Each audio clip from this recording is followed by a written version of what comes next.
What if everything you've been told about never quitting is actually wrong, and quitting at the right time is a real secret to success? In this audiobook summary of The Dip by Seth Godin, you will discover why winners don't just work harder, they think smarter about when to persist and when to walk away. If you ever felt stuck, frustrated, or unsure whether to keep going or give up, this video is made for you. Stay with me, because by the end, you'll learn how to identify the critical moment that separates those who succeed from those who stay average, and how to make decisions that can completely change your path.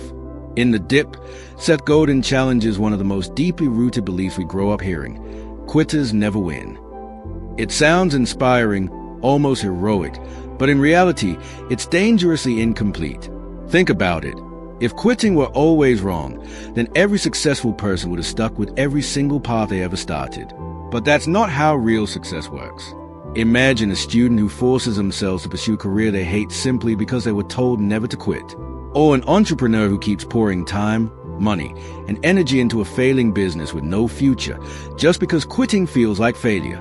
In both cases, refusing to quit isn't courage, it's costly stubbornness. Godin argues that winners actually quit all the time, but they quit the right things at the right time. They don't waste years stuck in situations that lead nowhere. Instead, they redirect their focus toward opportunities where they can truly excel. Consider a real-world example. Many top athletes didn't start out in the sport they became famous for. They tried multiple paths, quit the ones where they saw no long-term potential, and doubled down on the one where they could become exceptional. Even in everyday life, think about how often people stay in unfulfilling jobs, toxic relationships, or unproductive habits simply because they fear the label of being a quitter. This belief traps them in mediocrity. On the other hand, imagine someone who carefully evaluates their situation and decides, this path isn't taking me where I want to go. That decision to quit frees up time, energy, and focus, resources they can now invest in something far more meaningful and rewarding. The key insight here is that quitting is not the opposite of success. It's often a necessary step toward it. The real mistake is not quitting when you should. But this raises an important question. How do you know when quitting is the right move and not just an excuse to avoid discomfort? This is where awareness and intention come in. You need to ask yourself, am I facing a temporary struggle that will lead to growth, or am I stuck in a dead end with no real progress? Am I continuing because it's truly worth it, or because I'm afraid of what others will think if I stop? These reflective questions can completely change how you approach challenges. A practical way to apply this idea in your life is to create a decision filter. Before committing to any major path, define what success looks like and what signals would tell you it's time to quit. For example, if you're learning a skill, decide in advance how long you'll give it and what progress you expect to see. If those conditions aren't met, quitting becomes a strategic choice, not an emotional reaction. This approach removes guilt and replaces it with clarity. It also prevents you from falling into the trap of endless persistence without results. Ultimately, the myth that quitters never win keeps people stuck in the wrong battles. True winners are not the ones who never quit. They are the ones who are brave enough to quit what doesn't serve them and disciplined enough to persist in what truly matters. The difference lies in understanding that success is not about doing more. It's about doing the right thing for long enough to make them count. Main points and actionable lessons. Quitting is not always failure. Quitting the wrong things can be a powerful strategy for success. Blind persistence can trap you in situations that waste your time, energy, and potential. Winners quit strategically and focus on paths where they can truly excel. Before starting anything, define clear goals and conditions for when to continue or quit. Ask yourself, is this a temporary struggle worth pushing through, or a dead end? Reflect regularly. Am I staying because it's valuable, or because I'm afraid to quit? Apply this in your life by letting go of unproductive paths and redirecting your effort toward meaningful growth. In The Dip, Seth Godin flips the common narrative and reveals a powerful truth. Winners quit the right things. At first, this sounds counterintuitive because we're taught to admire persistence at all costs. But look closely at how successful people actually operate, and a different pattern emerges. They are not blindly persistent. They are selectively persistent. They constantly evaluate where their time, energy, and focus are going, and they are willing to walk away from anything that doesn't lead to meaningful progress. Imagine an entrepreneur who starts 3 different ventures. One shows steady growth, another barely moves forward, and the third keeps losing money. A losing player might stubbornly stick with all three, hoping things magically improve. A winner, however, cuts off the failing paths quickly and reinvests everything into the one with real potential.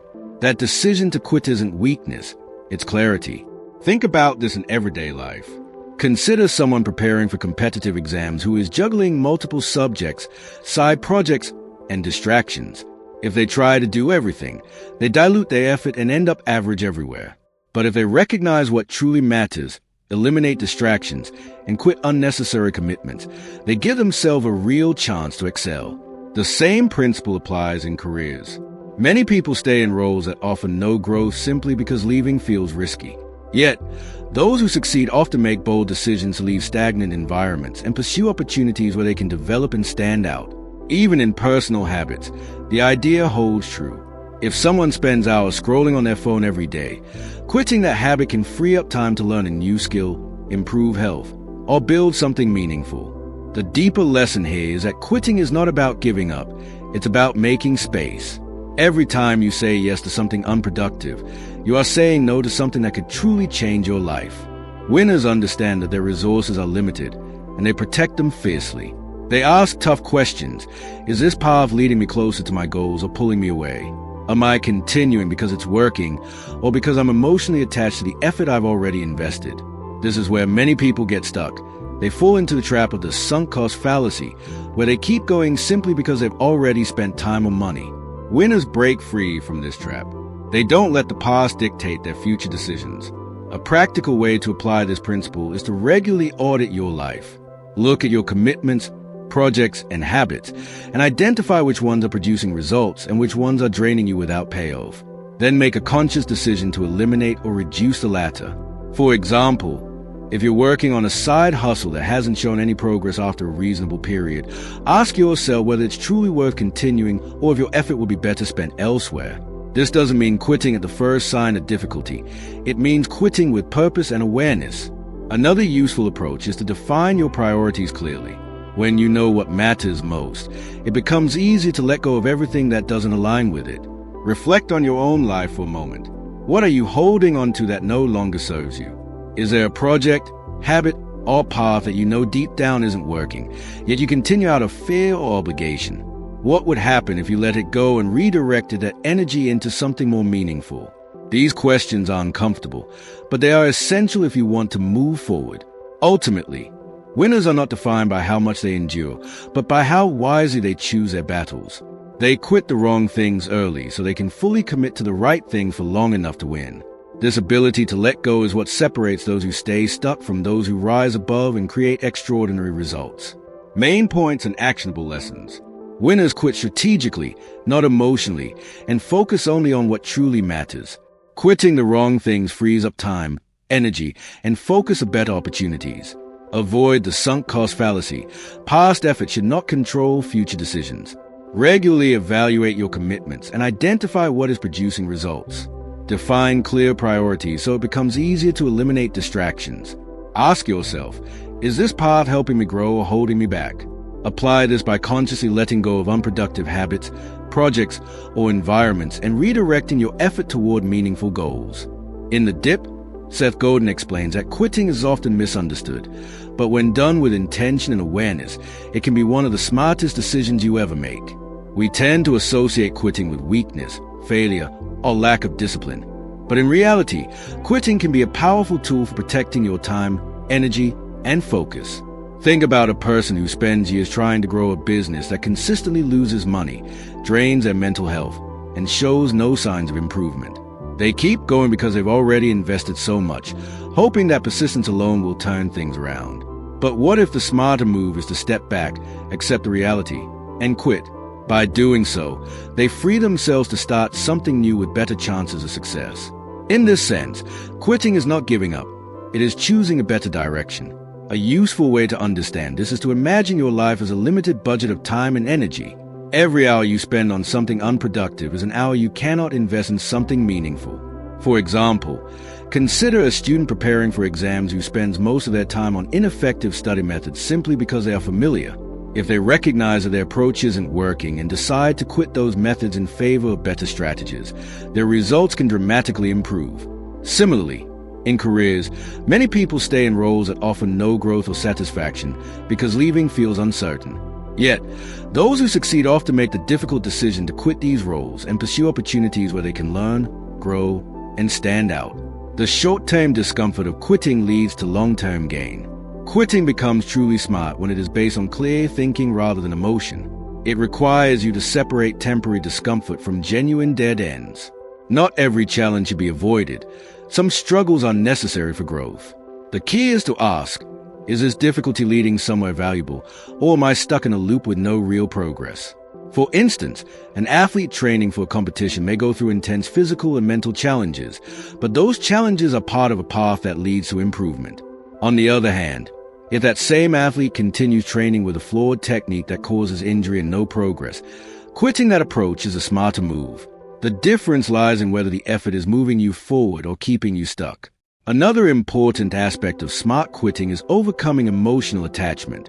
People often continue down unproductive paths because they don't want to admit they were wrong or because they fear judgment from others.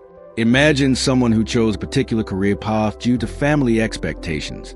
Even when they realize it doesn't suit them, they hesitate to quit because of the perceived disappointment it might cause. However, staying in that situation only prolongs dissatisfaction and limits their potential. Smart quitting requires courage, the courage to prioritize long-term growth over short-term comfort and external opinions. To apply this idea in your life, start by regularly evaluating the return on your effort. Ask yourself whether your current activities are bringing you closer to your goals. If not, consider what you might need to let go of. Create clear criteria for success and failure before you begin any major commitment, so that quitting becomes a rational decision rather than an emotional one. For example, if you're working on a project, define what progress should look like after a certain period. If those benchmarks aren't met despite consistent effort, it may be time to pivot or quit. This approach turns quitting into a strategy rather than a reaction. Take a moment to reflect. Are you holding onto something simply because you've already invested time or effort in it? Is there a habit, project, or path that you know isn't working, yet you continue because quitting feels uncomfortable? What would change in your life if you let go of that and redirected your energy towards something more meaningful? These questions can help you identify where smart quitting might be necessary. Ultimately, understanding why quitting can be smart is about recognizing that success is not just about persistence, it is about direction. Working hard on the wrong path will never lead to the right destination.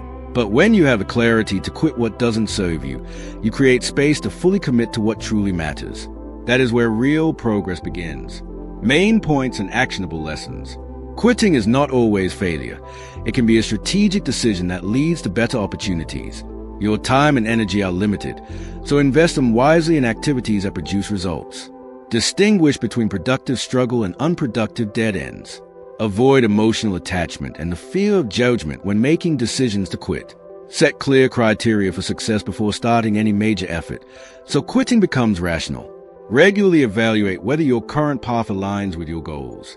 Ask yourself, is this effort moving me forward or keeping me stuck?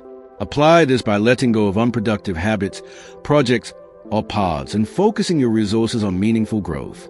In The Dip, Seth Godin explains that average people struggle not because they lack talent or intelligence, but because they get trapped in the middle, the crowded space where effort is common but excellence is rare. The uncomfortable truth is that the world does not reward average nearly as much as we are led to believe. Think about it. If you search for anything, whether it's a restaurant, a YouTube channel, or a service, you naturally gravitate toward the top results, the highest rated options, the best in the field. Very few people consciously choose the second best or the 10th best option. This creates a harsh reality. Being good enough often leads to being invisible. Imagine a student who studies just enough to pass exams. They are not failing, but they are not excelling either. Over time, they blend into the crowd of thousands who have similar results. Now compare that to someone who decides to specialize, who pushes beyond the average, and becomes exceptional in a particular subject or skill. That person stands out, gets opportunities, and builds a reputation. The difference is not just effort. It is focus and the willingness to go through the discomfort of improvement. Average people often avoid this discomfort.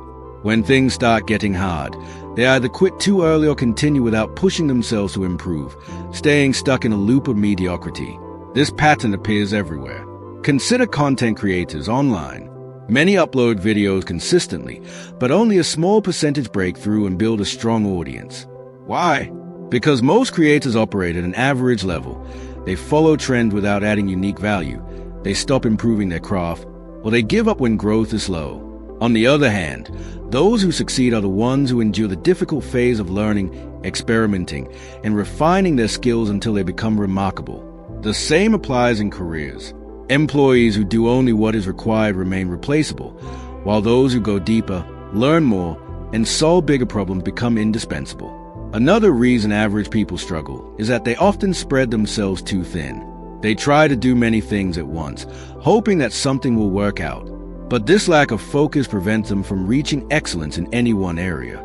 Imagine trying to learn 5 different skills at the same time without mastering any of them. You stay busy, but you don't progress meaningfully. In contrast, those who succeed often choose a specific path and commit to becoming the best they can be in that niche. This doesn't mean they never face challenges. It means they accept the struggle as part of the journey towards standing out. To apply this idea in your own life, start by identifying where you are settling for average. It could be in your work, your studies, your habits, or even your mindset. Ask yourself whether you are truly pushing your limits or simply doing what feels comfortable. Then, choose one area that matters most to you and commit to improving it deliberately. Set higher standards, seek feedback, and focus on consistent progress. Instead of trying to do everything, prioritize depth over breadth. This shift alone can move you out of the crowded middle and toward a position where your efforts actually get noticed and rewarded. Take a moment to reflect. Are you blending into the crowd because you are playing it safe? Are you avoiding the difficult phase that comes with growth? What would happen if you decided to go all in on one meaningful goal instead of spreading yourself across many? These questions are not easy, but they are necessary if you want to break free from the struggle of being average. Ultimately, the struggle of average people is not a lack of potential. It is a lack of strategy and commitment to excellence. The world rewards those who are willing to go beyond the ordinary, to endure the challenges that others avoid, and to focus deeply on becoming exceptional. When you understand this, you realize that staying average is not safe. It is actually the riskiest place to be. Main points and actionable lessons. The world rewards the best, not the average, making mediocrity a crowded and invisible space. Average people often avoid the discomfort required to improve and stand out. Lack of focus leads to shallow progress. Excellence requires depth and commitment. Doing many things at once can keep you busy but prevent meaningful growth. Identify areas where you are settling for average and raise your standards. Focus on one key skill or goal and work consistently to improve it. Ask yourself, am I truly pushing for excellence or just staying comfortable? Apply this by choosing a meaningful path, committing to it, and working through the challenges until you stand out. In The Dip, Seth Godin makes a bold argument. The rewards of being number one are disproportionately higher than being second, third, or even 10th. This is not just a motivational idea. It reflects how the real world works. When people look for the best option, whether it's a product, a service, or a creator, they naturally gravitate toward the top choice. Think about how you search online. You click the first result, not the 5th. You watch the most popular video, not the one buried with no views. This behavior creates a powerful dynamic where the best in any field gets most of the attention, opportunities, and rewards, while everyone else competes for what remains. Imagine 2 freelancers offering similar services. One is known as the best in their niche, with a strong reputation and proven results. The other is simply good enough. The top performer can charge higher prices, choose better clients, and enjoy consistent demand.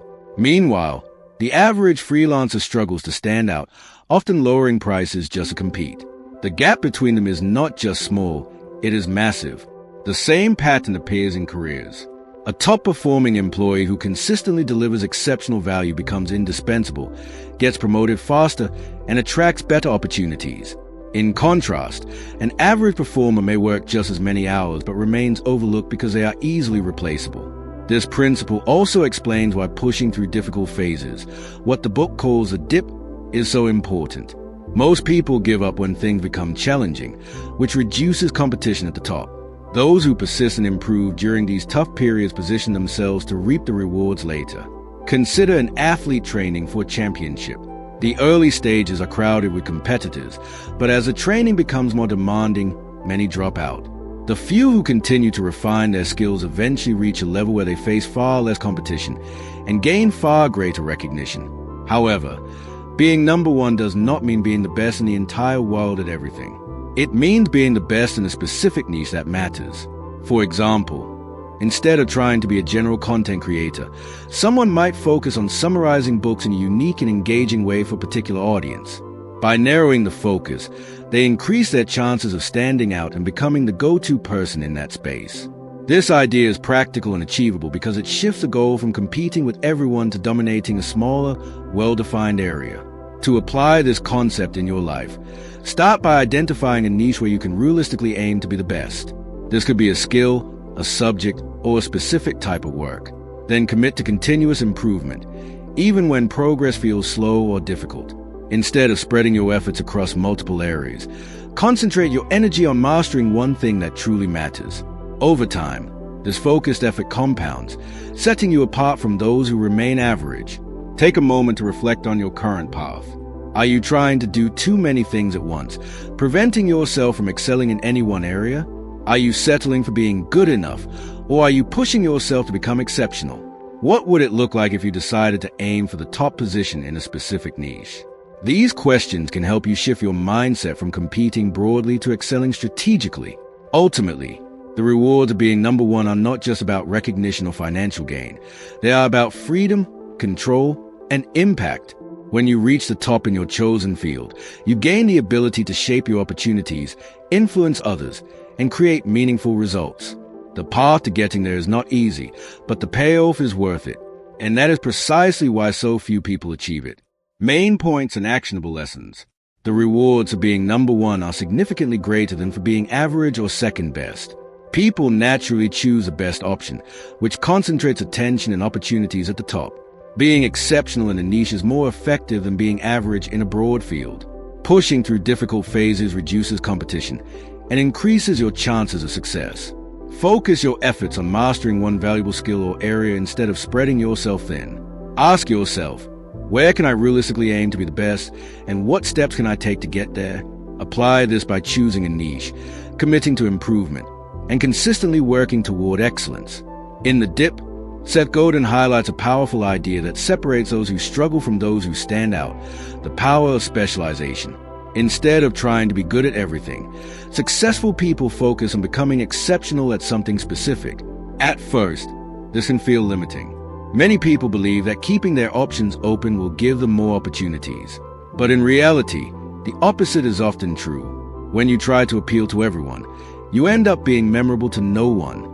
Specialization gives you clarity, direction, and a unique identity that makes you stand out in a crowded world. Think about a simple example. Imagine two doctors. One introduces themselves as a general physician who treats all kinds of problems, while the other says they specialize in a specific type of heart condition. When someone faces that exact problem, who do you think they will trust more? The specialist instantly becomes the obvious choice because they are perceived as more knowledgeable and reliable in that narrow area. The same principle applies across almost every field. Consider content creation. A creator who uploads random types of videos may struggle to build a loyal audience, while someone who focuses specifically on book summaries, productivity tips, or a particular game genre becomes known for that niche. Over time, people begin to associate that creator with expertise, and their growth becomes more consistent. Specialization also reduces competition in a meaningful way. When you compete broadly, you are up against a massive number of people, many of whom have more experience, resources, or visibility. But when you narrow your focus, you move into a smaller space where it becomes easier to stand out. Imagine trying to be the best gamer in general versus being the best at a specific game or style of content. The narrower your focus, the more you can refine your skills, understand your audience deeply, and deliver value that others cannot easily replicate. This is how specialization creates leverage. However, specialization is not just about choosing a niche. It is about committing to it long enough to become exceptional. Many people start specializing but quit too early when they don't see immediate results. They jump from one idea to another, constantly resetting their progress. This prevents them from ever reaching a level where their efforts compound. True specialization requires patience and the willingness to go through the difficult phase where growth is slow and recognition is limited. But once you break through that phase, the reward begins to multiply.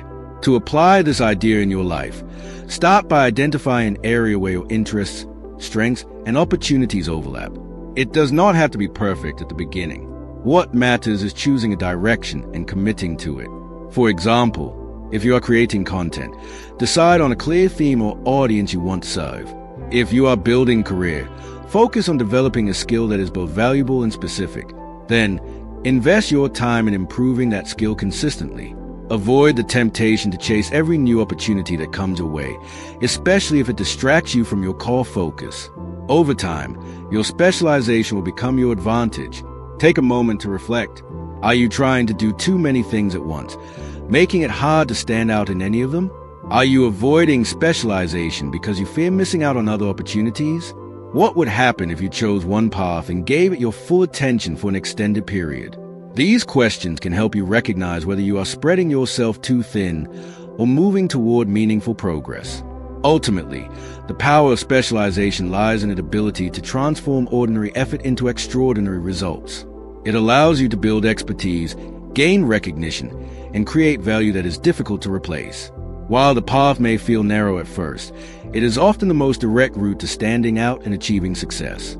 Main points and actionable lessons. Specialization helps you stand out in a crowded and competitive world. Trying to appeal to everyone often results in being memorable to no one. Narrowing your focus reduces competition and increases your chances of success. Consistency and patience are essential to benefit from specialization.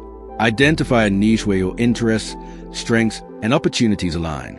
Avoid distractions that pull you away from your chosen path. Ask yourself, am I focused enough to stand out, or am I spreading myself too thin? Apply this by choosing a specific area, committing to it, and continuously improving your skills until you become exceptional. In The Dip, Seth Godin introduces one of the most important but uncomfortable ideas in the entire book, the tough phase between starting something and becoming truly good at it. This phase is what the book calls the dip, and it is where most people quit. At the beginning of anything new, excitement is high. You start a new skill, a new job, a new business, or a new habit, and progress feels fast and rewarding. But then reality sets in. Improvement slows down, challenges increase, and results are no longer immediate. This is a point where motivation drops, and most people decide to stop. What they don't realize is that this difficult phase is not a sign of failure. It is a normal part of the path toward mastery. Think about learning a new skill like playing a musical instrument. In the first few days, everything feels interesting. You make progress quickly, even if it's basic. But after a while, you hit a stage where improvement feels slow, and every practice session feels repetitive or frustrating. Many people quit at this stage, thinking they are not good enough. But those who continue through this phase eventually reach a level where their skills become natural and impressive. The same pattern exists in fitness. The first few weeks of working out show visible changes, but then progress slows down. This is where most people lose motivation and quit. However, those who push through this plateau eventually achieve real transformation. In business and careers, this phase is even more critical. Imagine starting a YouTube channel or an online business.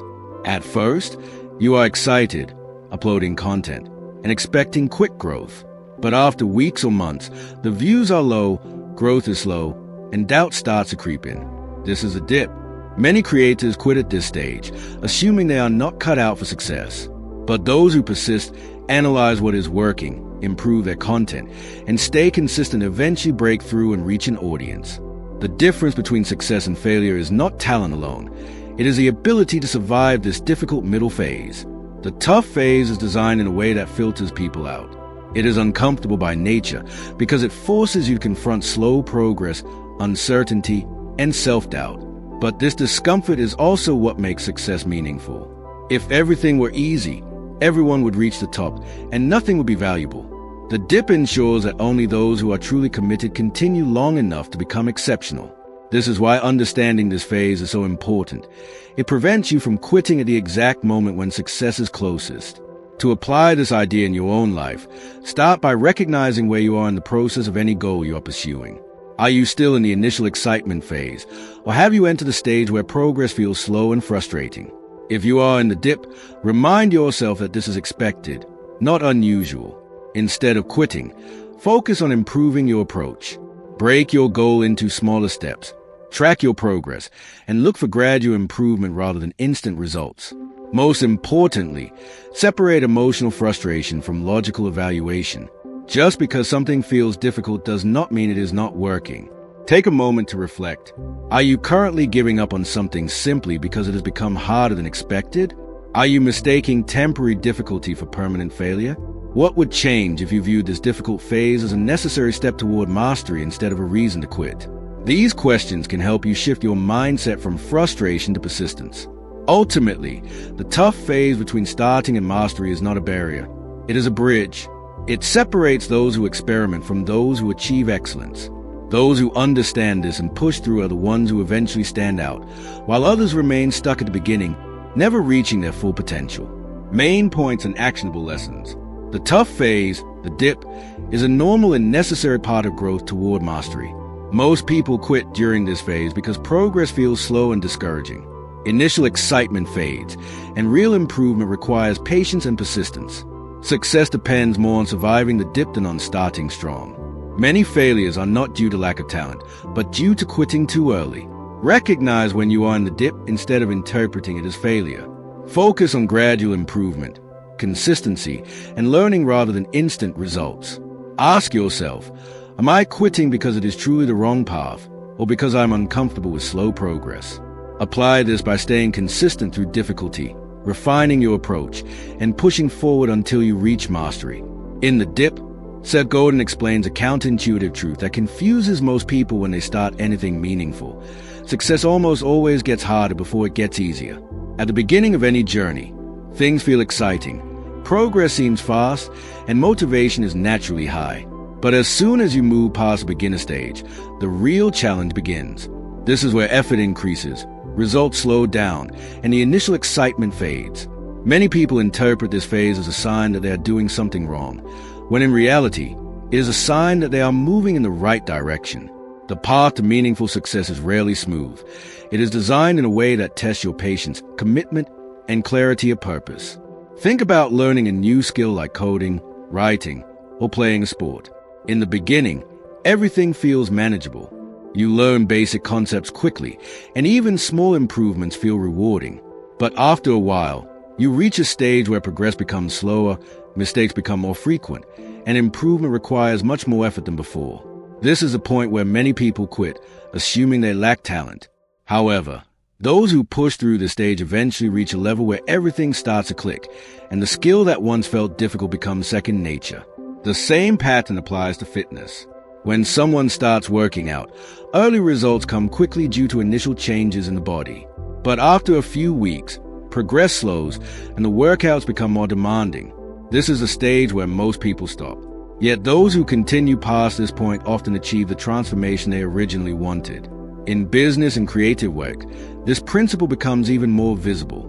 Imagine starting a YouTube channel. At first, uploading videos feels exciting. You imagine rapid growth, viral success, and instant recognition.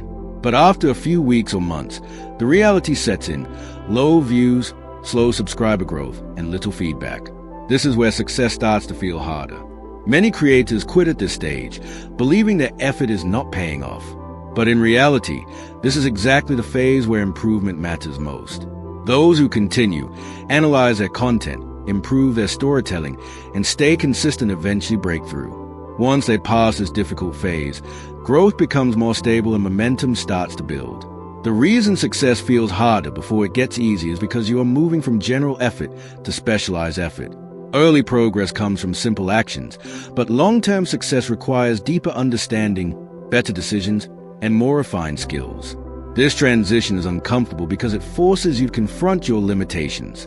It also removes people who are only interested in quick results.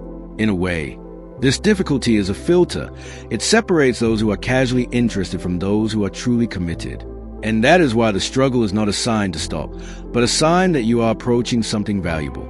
To apply this idea in your own life, start by expecting difficulty after the initial excitement phase. When things become harder, instead of assuming failure, interpret it as a normal stage of growth. Break your goals into smaller, manageable steps so that progress remains visible even during slow periods. Focus on consistency rather than immediate results. If you are learning a skill, track your improvement over weeks or months instead of days. If you are building something like a career or project, remind yourself that meaningful progress often takes time to show visible results. Most importantly, avoid making emotional decisions during difficult phases. Instead, evaluate your direction logically. Take a moment to reflect. Are you currently at a stage where things feel harder than when you started? Are you mistaking this difficulty for failure rather than progress? What would change if you understood that this struggle is actually a sign that you are moving closer to mastery? These questions help shift your mindset from frustration to persistence. Ultimately, the idea that success gets harder before it gets easier is not meant to discourage you. It is meant to prepare you. It reminds you that difficulty is not a signal to quit, but a sign that you are entering the part of the journey where real transformation begins. Those who understand this are the ones who stay long enough to experience a reward on the other side. Main points and actionable lessons. Success often becomes more difficult after the initial stage of excitement and early progress. The early phase of learning or building something is easier. The middle phase requires real effort and persistence. Most people quit during this difficult phase, not realizing it is part of the path to success. Struggle is often a sign of progress, not failure. Meaningful success requires moving from simple effort to focused, specialized effort. Consistency and patience are more important than short-term results. Expect difficulty and plan for it instead of being discouraged by it. Ask yourself, am I quitting because I am failing, or because I am in the natural difficult phase of growth? Apply this by staying consistent, tracking long-term progress, and pushing through the phase where most people give up. In The Dip, Seth Godin presents one of the most important ideas in understanding success. The dip acts as a filter between winners and losers. This means a difficult phase that comes after initial excitement is not just a challenge to overcome. It is a sorting mechanism that separates those who will eventually succeed from those who will stop too early. At the beginning of any journey, almost everyone starts with equal energy and hope. But as soon as the work becomes difficult, progress slows, and obstacles appear, most people begin to lose motivation. This is the exact point where the dip begins to do its work. It filters out the majority, leaving behind only those who are willing to persist, adapt, and continue pushing forward. Think about this in a real-world scenario like starting a fitness journey. At first, many people join the gym with enthusiasm. The first few sessions feel exciting, and initial progress is visible. But after a few weeks, the workouts become harder, soreness increases, and results are no longer immediate. This is a dip. A large number of people quit at this stage, while a small group continues training consistently. Months later, the difference becomes obvious. The ones who stayed through the difficult phase have transformed their bodies, while others are back where they started. The dip has effectively filtered out those who were not committed enough to endure discomfort. The same pattern appears in careers and business. Imagine two people starting the same job or business opportunity. Initially, both are excited and optimistic. But when challenges arise, slow growth, rejection, or failure, their responses differ. One person interprets the difficulty as a reason to quit, while the other sees it as a necessary phase of learning and improvement. Over time, the person who continues through the dip gains experience, builds resilience, and eventually rises to a position of success. The other person moves on to something new, only to face the same cycle again. In this way, the dip silently determines who will progress and who will remain stuck at the starting line. Even in creative fields like content creation, this filtering effect is very clear. Many YouTube channels start with frequent uploads and high expectations. But when growth is slow and engagement is low, most creators lose motivation and stop uploading consistently. Only a small percentage continue producing content, improving their skills, and refining their approach. These are the creators who eventually break through and build successful channels. The dip does not reward talent alone. It rewards persistence through difficulty. What makes the dip such a powerful filter is that it is invisible at the beginning. No one knows exactly how long the difficult phase will last, and that uncertainty makes quitting feel like a reasonable option. However, this uncertainty is also what creates opportunity. If everyone knew exactly how close they were to success, far more people would push through. But because the dip feels endless while you are inside it, it naturally filters out those who are not fully committed. This is why success is often less about ability and more about endurance. To apply this idea in your own life, start by recognizing when you are inside the dip. If something has become harder after initial progress, instead of assuming failure, understand that you are likely in the filtering phase. At this point, the most important decision is not whether things are easy or difficult, but whether the outcome is worth the effort required to continue. Evaluate your goals honestly. Are you in something meaningful that just requires persistence, or are you in something that no longer aligns with your direction? This distinction is critical because the dip only rewards those who stay in the right struggles long enough. A practical way to use this concept is to mentally prepare yourself before starting anything important. Accept in advance that a difficult phase will come. When it arrives, you will not be surprised or discouraged. Instead, you will recognize it as part of the process. This mindset shift alone can dramatically increase your chances of success. It allows you to separate emotional reactions from strategic decisions. Take a moment to reflect. Are you currently in a situation where things feel harder than expected? Are you interpreting that difficulty as a signal to quit rather than a sign that you are being tested? What would change if you saw this struggle as a filter designed to remove those who are not fully committed? These questions help you shift your perspective from frustration to clarity. Ultimately, the dip as a filter between winners and losers is not about luck or talent. It is about endurance and decision-making. It ensures that only those who are willing to persist through discomfort reach the rewards on the other side. Those who understand this do not fear the dip. They recognize it as a very mechanism that creates success. Main points and actionable lessons. The dip acts as a filter that separates those who succeed from those who quit too early. Most people give up during the difficult phase, which reduces competition for those who persist. Success is determined more by endurance through difficulty than by initial talent or excitement. The dip is invisible in terms of duration, which makes it emotionally challenging to navigate. Recognizing when you are in the dip helps you avoid premature quitting. Not all struggles are worth continuing. Evaluate whether your path is meaningful and aligned with your goals. Prepare mentally in advance of difficulty so you are not surprised when it arrives. Ask yourself, is this challenge filtering me out of something I truly want, or is it showing me I should redirect my efforts? Apply this by staying committed through meaningful challenges while avoiding unnecessary ones that do not align with your goals. In the dip, Seth Godin describes a dip as a temporary but inevitable struggle that appears after the initial excitement of starting something new. This is a phase where progress slows down, effort increases, and results feel distant. But importantly, it is not a dead end. It is a normal, expected part of the path toward mastery and success.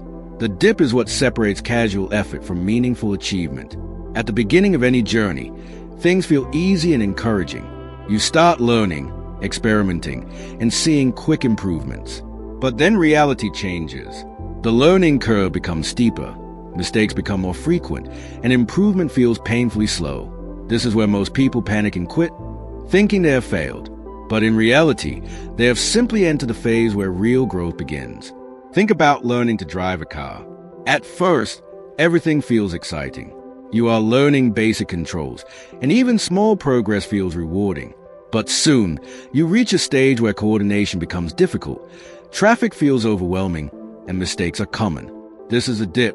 Many learners feel discouraged and believe they are not good enough. However, those who continue practicing through this uncomfortable phase eventually become confident drivers who no longer think about every small action. The struggle was temporary, but the skill they gained is permanent. The same applies to fitness training. Early workouts may show quick results, but after a few weeks, progress slows and fatigue increases. People who quit here never see long-term transformation, while those who continue through the dip eventually achieve lasting physical change. In careers and business, the dip is even more critical. Imagine someone starting a new job or business venture. The beginning is filled with optimism and energy, but after some time, challenges appear, slow growth, repeated failures, and uncertainty about results. This is where most people lose confidence. They assume the effort is not worth it and move on to something else. However, those who understand the nature of the dip recognize this as a temporary struggle, not a permanent condition. They refine their approach, learn from mistakes, and continue pushing forward. Eventually, they reach a stage where progress accelerates again, and success becomes visible. The dip is not a sign to stop. It is a sign that you are in the middle of something that can lead to real achievement. Even in creative fields like content creation, the dip plays a powerful role. A new YouTube creator may experience excitement in the beginning, uploading videos and imagining rapid growth. But soon, they face low views, slow subscriber growth, and little engagement. This is the dip. Many creators quit here, believing their content is not good enough. But those who persist, improve their storytelling, analyze audience feedback, and stay consistent eventually break through. Their growth may be slow at first, but once they pass the dip, momentum builds and results start compounding. The temporary struggle becomes a foundation for long-term success. The key idea is that the dip is not something to avoid, it is something to recognize and understand. It is temporary by design. It exists to test whether you are committed enough to reach the reward on the other side. However, not every difficult situation is worth pushing through. The challenge is learning to distinguish between a meaningful dip that leads to growth and a dead end that leads nowhere. This is where awareness becomes essential. The dip is only valuable if it leads to mastery, improvement, or a meaningful outcome. To apply this idea in your life, start by identifying where you are currently experiencing slow progress or frustration. Instead of immediately assuming failure, pause and ask whether this is a dip or dead end. If it is a dip, adjust your strategy, improve your approach, and commit to consistency rather than quitting. Break your goals into smaller milestones so that you can track gradual progress even during difficult periods. Most importantly, accept that discomfort is part of the process, not a signal to stop. Take a moment to reflect. Are you currently in a phase where progress feels slow and discouraging? Are you interpreting this struggle as failure instead of seeing it as a necessary stage of growth? What would change if you trusted that this difficulty is temporary and that persistence could lead to breakthrough success? These questions help shift your mindset from doubt to determination. Ultimately, the dip is a temporary struggle worth pushing through because it holds the potential for transformation. It filters out those who quit too early and rewards those who stay committed long enough to grow beyond their initial limits. Understanding this allows you to stop reacting emotionally and start thinking strategically about your progress. Main points and actionable lessons. The dip is a temporary phase of struggle that appears after initial progress. It is a normal part of growth and often leads to mastery if pushed through. Most people quit during the dip because progress feels slow and discouraging. The dip is not a failure signal, but a test of commitment and persistence. Not every struggle is worth continuing. Distinguish between a dip and a dead end. Real success requires patience, consistency, and improvement during slow phases. Break large goals into smaller milestones to track progress during difficult periods. Ask yourself, is this difficulty temporary growth or permanent stagnation? Apply this by staying consistent through meaningful challenges and adjusting your approach instead of quitting too early. In the dip, Seth Godin introduces the idea of the cul-de-sac as one of the most dangerous traps in personal growth and decision-making. Unlike the dip, which is a temporary struggle leading toward mastery, the cul-de-sac is a dead end. It is a situation where no matter how much effort you put in, there is no real improvement, no meaningful progress, and no path to becoming exceptional. The worst part is that it often looks productive from the outside. You are busy, you are working hard, and you may even feel like you are almost there. But in reality, you are just going in circles. There is no breakthrough waiting at the end, only repetition. Think about someone who keeps practicing a skill, like learning a language, but uses the same ineffective method for years without improvement. They memorize vocabulary lists, but never practice speaking or listening in real situations. They put in effort every day, but their ability remains almost unchanged. That is a cul-de-sac. Or imagine someone building a business that relies on a product or service that has no real demand in the market. They keep improving the packaging, adjusting the pricing, and trying different strategies, but the core idea itself is flawed. No amount of effort can fix the fact that there is no real growth potential. This is what makes a cul-de-sac so dangerous. It rewards effort with illusion, not results. In careers, the cul-de-sac appears when people stay in roles that offer no learning, no advancement, and no skill development. They might be working hard every day, completing tasks, and meeting expectations, but their long-term value does not increase. Years pass, and they realize they are in the same position they started in. Or even worse, they are stuck in a cycle that offers no upward movement. The same applies in content creation. A creator might consistently upload videos, but if the content format, topic, or strategy has no audience demand or differentiation, growth remains stagnant no matter how long they continue. Effort alone cannot overcome a lack of direction. The most deceptive part of a cul-de-sac is that it feels like persistence. From the inside, it looks similar to pushing through a dip. But there's a key difference. In a dip, progress may be slow, but it is still moving forward toward mastery. In a cul-de-sac, there is no forward movement at all, just repetition of the same results. This is why many people stay stuck for years without realizing they should have changed direction long ago. They confuse activity with progress and consistency with success. A real-life analogy is a person trying to dig a well in the wrong location. They dig deeper and deeper, putting in tremendous effort, but the water source simply does not exist in that spot. No matter how hard they work, they will never find water there. The smarter decision is not to dig harder, but to move to a better location. This is exactly what quitting a cul-de-sac means. It is not failure, it is correction. To apply this idea in your life, you must develop the ability to evaluate whether your effort is actually producing meaningful results. Start by asking yourself whether you are seeing real improvement over time or just repeating the same cycle. Look at your job, your habits, your skills, or your projects. Are they growing, evolving, and leading somewhere valuable, or are they simply keeping you busy? If you realize you are in a cul-de-sac, the most powerful decision you can make is to stop investing more time in it and redirect your energy towards something with real potential for growth. Take a moment to reflect. Are you currently working hard in an area that feels productive but has not shown real progress over a long period? Are you confusing effort with effectiveness? What would change if you accepted that some paths are not meant to be improved, but are meant to be abandoned? These questions are uncomfortable but necessary for breaking free from stagnation. Ultimately, the cul-de-sac represents wasted potential disguised as persistence. It teaches that not all hard work leads to success, and not all consistency leads to growth. The real skill is not just knowing when to push through difficulty, but also knowing when to step away from something that will never lead anywhere meaningful. Main points and actionable lessons. The cul-de-sac is a dead-end path with no real improvement or growth potential. It often feels productive but does not lead to meaningful results. Effort alone cannot fix a fundamentally wrong direction. The key difference between a dip and a cul-de-sac is progress versus stagnation. Many people stay stuck because they confuse activity with progress. Recognize whether your efforts are leading to real improvement over time. Do not waste long-term energy on paths that show no meaningful growth.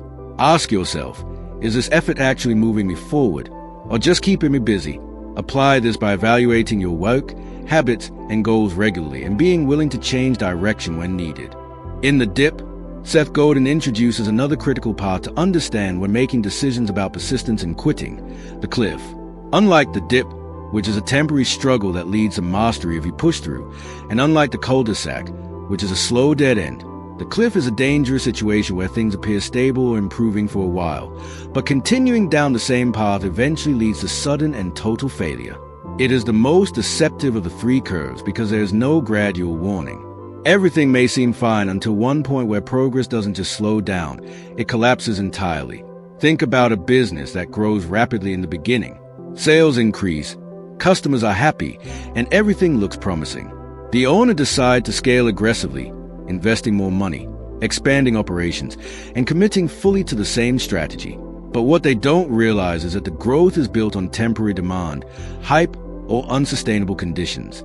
Suddenly, the market changes, interest drops, or costs rise sharply, and the entire business collapses almost overnight. That is a cliff.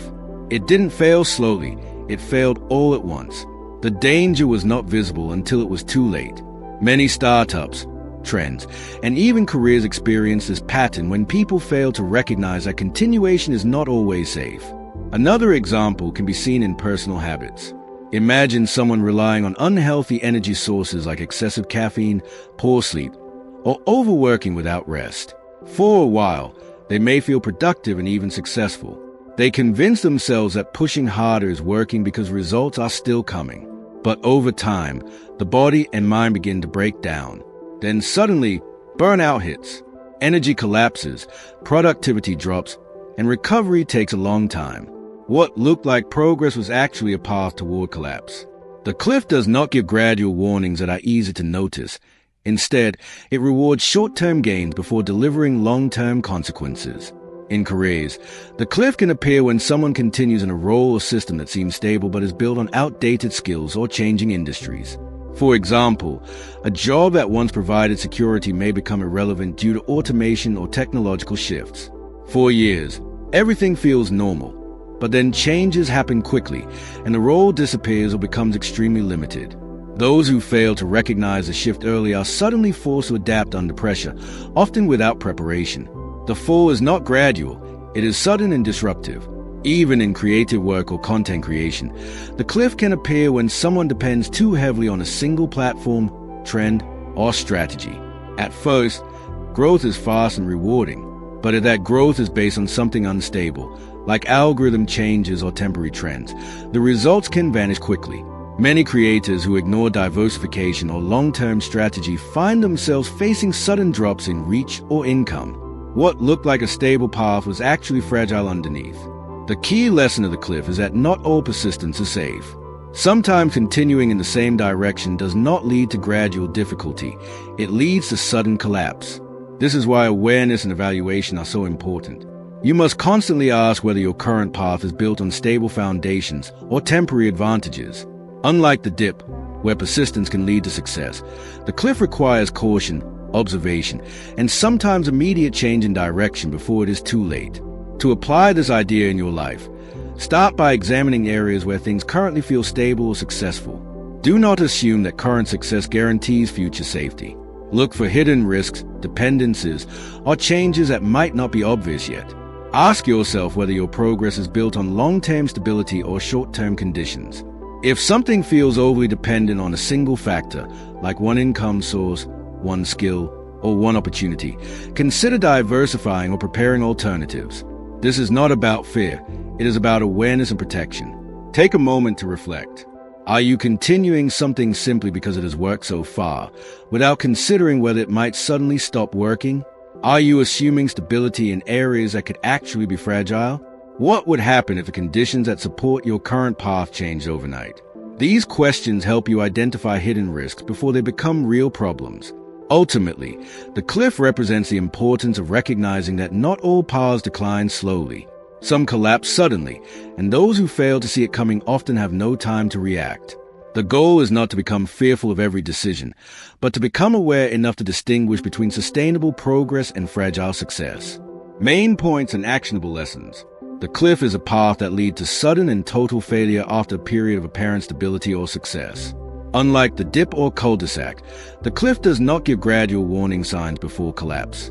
Many businesses, careers, and habits fail because they are built on unstable foundations. Short-term success can hide long-term vulnerability. Blind persistence in a cliff situation can lead to sudden loss or breakdown. Always evaluate whether your success is sustainable or dependent on fragile conditions. Diversify skills, income sources, and strategies to reduce risk. Ask yourself, if conditions change suddenly, would my current path survive? Apply this by regularly reviewing risks in your wake, habits, and decisions to avoid sudden negative outcomes. In the dip, Seth Godin highlights a surprising and counterintuitive problem. Most people don't quit too early. They actually quit too late. At first, this sounds strange because we often assume that success comes from persistence and failure comes from giving up. But the reality is more complex. People tend to stick with the wrong things far longer than they should, hoping that effort alone will eventually turn things around. They continue investing time, money, and energy into paths that are not working, not improving, or not aligned with their goals. By the time they finally quit, they have already wasted valuable years in the wrong direction, making their decisions less about strategy and more about exhaustion. Think about someone working in a job they don't enjoy. For the first few months or even years, they tell themselves things will improve. Maybe they wait for a promotion, a better team, or a new opportunity inside the company. But as time passes, nothing really changes. The frustration builds slowly, but instead of making a clear decision to leave early, they stay longer than they should. Eventually, after years of dissatisfaction, they quit. But at that point, they are emotionally drained, financially delayed, and mentally tired. If they had quit earlier, When they first realized a job wasn't right, they could have redirected their energy towards something better. This is what it means to quit too late. The same pattern appears in business. Imagine an entrepreneur who launches a product that shows little demand from the beginning. Instead of analyzing the situation objectively, they keep investing more resources, hoping that persistence alone will eventually lead to success. They change marketing strategies, redesign the product, and extend deadlines, but the core issue remains unchanged. There is no real market fit. After years of struggle, they finally shut it down, but only after losing significant time and resources. If they had recognized a lack of potential earlier, they could have redirected their effort toward a better opportunity instead of prolonging failure. Even in personal habits and learning, this pattern is visible. Consider someone trying to learn a skill using an ineffective method. They continue for months or years without real improvement, believing that more time will eventually solve the problem. But the issue is not effort, it is direction. They are practicing the wrong way or focusing on the wrong approach. When they finally give up, they often do so out of frustration rather than clarity.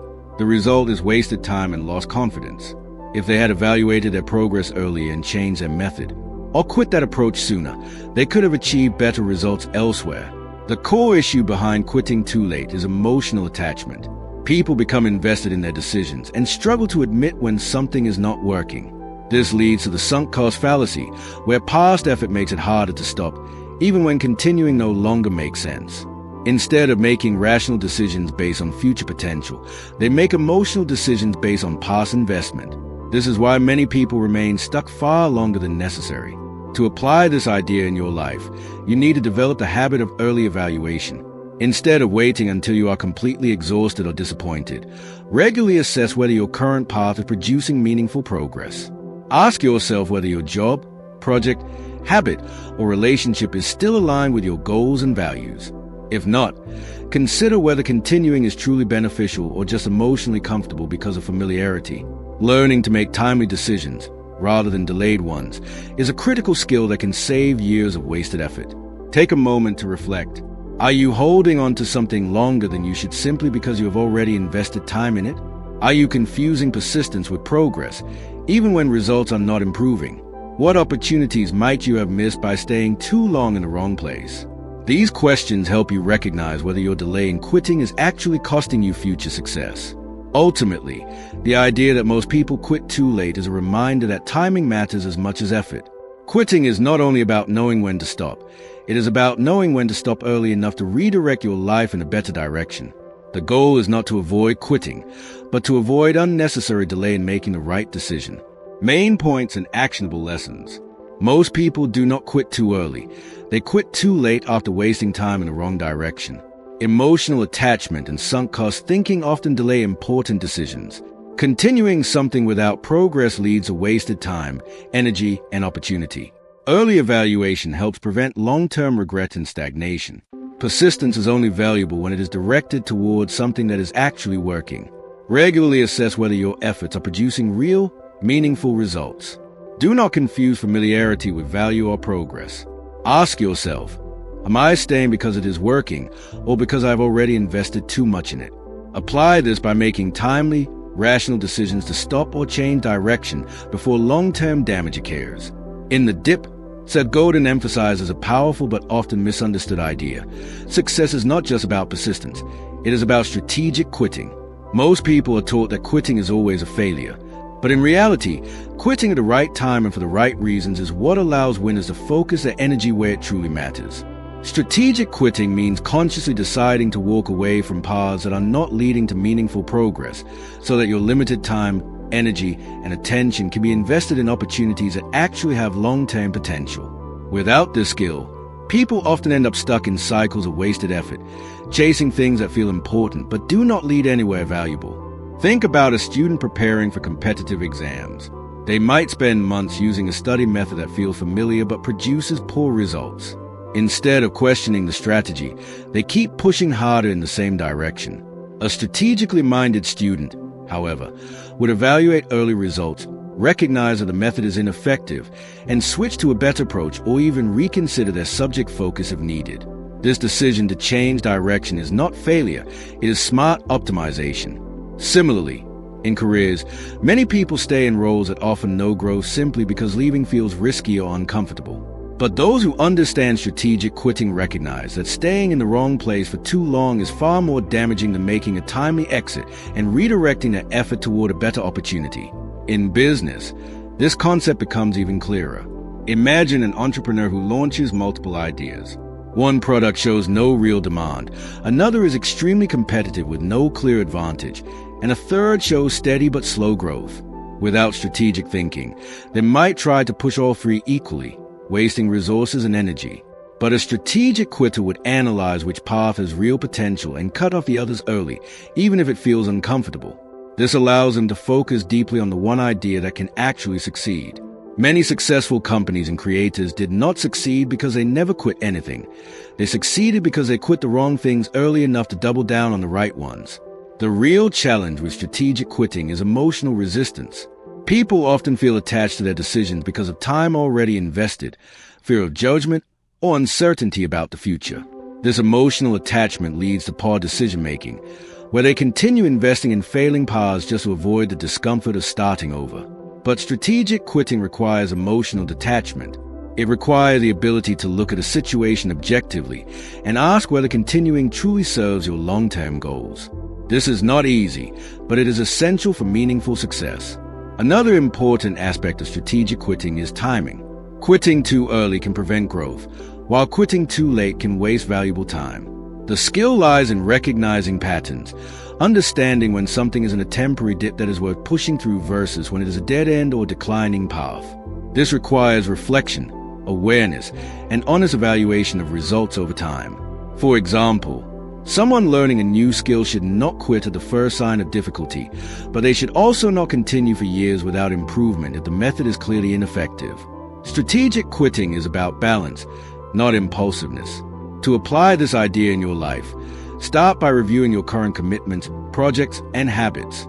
Identify where you are putting effort and whether that effort is producing meaningful progress.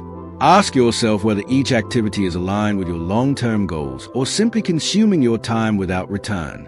If something is not working despite consistent effort and adjustment, consider whether it is worth continuing or whether your energy will be better invested elsewhere. The goal is not to quit everything difficult, but to quit what is clearly not leading to value. Take a moment to reflect.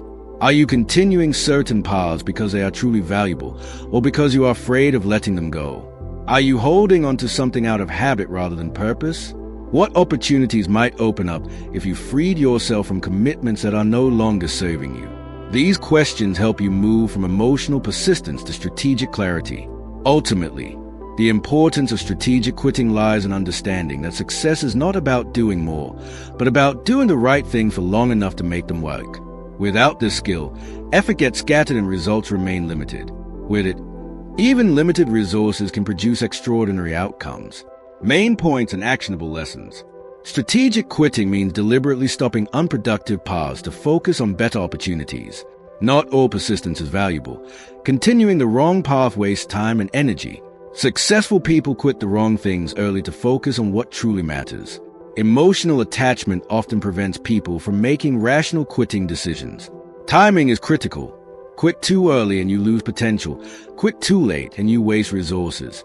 Evaluate progress regularly and compare it with your long-term goals. Be willing to change direction when results consistently show no meaningful improvement. Ask yourself, is this effort truly moving me forward or just keeping me busy? Apply this by prioritizing high-value activities and letting go of commitments that no longer serve your growth. In The Dip, Seth Godin introduces a powerful idea that most people completely ignore in their daily lives: deciding in advance what is truly worth pursuing. The core problem many people face is not lack of effort, but lack of clarity. They start things impulsively, continue them emotionally, and quit them chaotically, without a clear plan for what is worth their time. They get trapped in distractions, half commitments, and endless cycles of starting and stopping. Godin explains that winners do something very different. They make decisions before emotions, pressure, or frustration take over. They define in advance what success looks like, what failure looks like, and most importantly, what is worth continuing even when things get hard. Think about someone starting a fitness journey. At the beginning, motivation is high, and they join the gym with excitement. But after a few weeks, progress slows, soreness increases, and motivation drops. If they never decided in advance what success looks like or how long they are willing to push through challenges, they are likely to quit as soon as discomfort appears. Now compare this to someone who sets a clear plan before starting. They decide they will train consistently for 6 months, track their progress weekly, and only quit if there's absolutely no improvement after consistent effort and adjustment. When difficulties come, they are not confused or emotional. They simply follow the plan they already created. This is the power of deciding in advance. In careers, this principle becomes even more important. Imagine someone switching jobs frequently because every role eventually becomes challenging or less exciting. Without a pre-decided framework, they interpret every difficulty as a reason to leave. As a result, they never stay long enough in one place to build deep expertise or long-term value. On the other hand, someone who decides in advance that they will stay in a role for a certain period unless specific conditions are not met behaves very differently. They are not reactive, they are intentional. They evaluate their progress against criteria they set earlier, not based on temporary emotions. This leads to more stable growth and better decision-making. In business or content creation, this idea is even more critical. Many creators start channels or projects without a clear understanding of what success should look like or how long they are willing to persist. As soon as growth slows, they assume failure and quit. But those who decide in advance what success means, such as a specific time period of consistent effort, quality benchmarks, or audience growth targets, are able to push through uncertainty with confidence. They are not guessing whether to continue. They are following a plan they committed to before emotions could interfere. The real strength of deciding in advance is that it removes emotional bias from decision-making. When you are in the middle of a difficult situation, your judgment is often clouded by frustration, fear, or impatience. In those moments, it becomes easy to make decisions that you might regret later. But if you already decided your conditions for quitting or continuing, you no longer need to rely on emotional reactions. You simply follow the structure you created when you were thinking clearly. This creates consistency, discipline, and long-term focus. To apply this idea in your life, start by choosing one important goal and defining clear rules before you fully commit. Decide what success will look like, what progress you expect, and under what conditions you will continue or stop. For example, if you are learning a new skill, decide how much time you will invest, what improvement milestones you expect, and how you will measure progress objectively. If you are building a project or business, define what signals will show that it is working and what signals will show that it is not. By doing this, you remove guesswork and emotional confusion from future decisions. Take a moment to reflect. Are you currently making decisions based on emotion in the moment, or do you have clear criteria that guide your actions? How many things have you quit or continued without a clear plan in place? What would change in your life if you always decided in advance what was worth your time and energy? These questions help you realize how much clarity can improve your decision-making. Ultimately, deciding in advance what is worth pursuing is about creating structure before uncertainty arrives. It is about protecting your focus from emotional fluctuations and giving yourself a clear roadmap for action. When you do this, you stop reacting to challenges and start navigating them with purpose. Main points and actionable lessons. Deciding in advance creates clarity and removes emotional decision-making during difficult moments. Most people fail because they start and quit things without clear criteria for success or failure. Winners define rules before starting and follow them consistently. Emotional decisions during challenges often lead to poor long-term outcomes. Clear goals and predefined conditions improve focus and discipline. Always set expectations for effort, time, and success before starting something important. Evaluate progress based on pre-decided criteria, not temporary feelings. Ask yourself, have I clearly defined what is worth continuing in my life?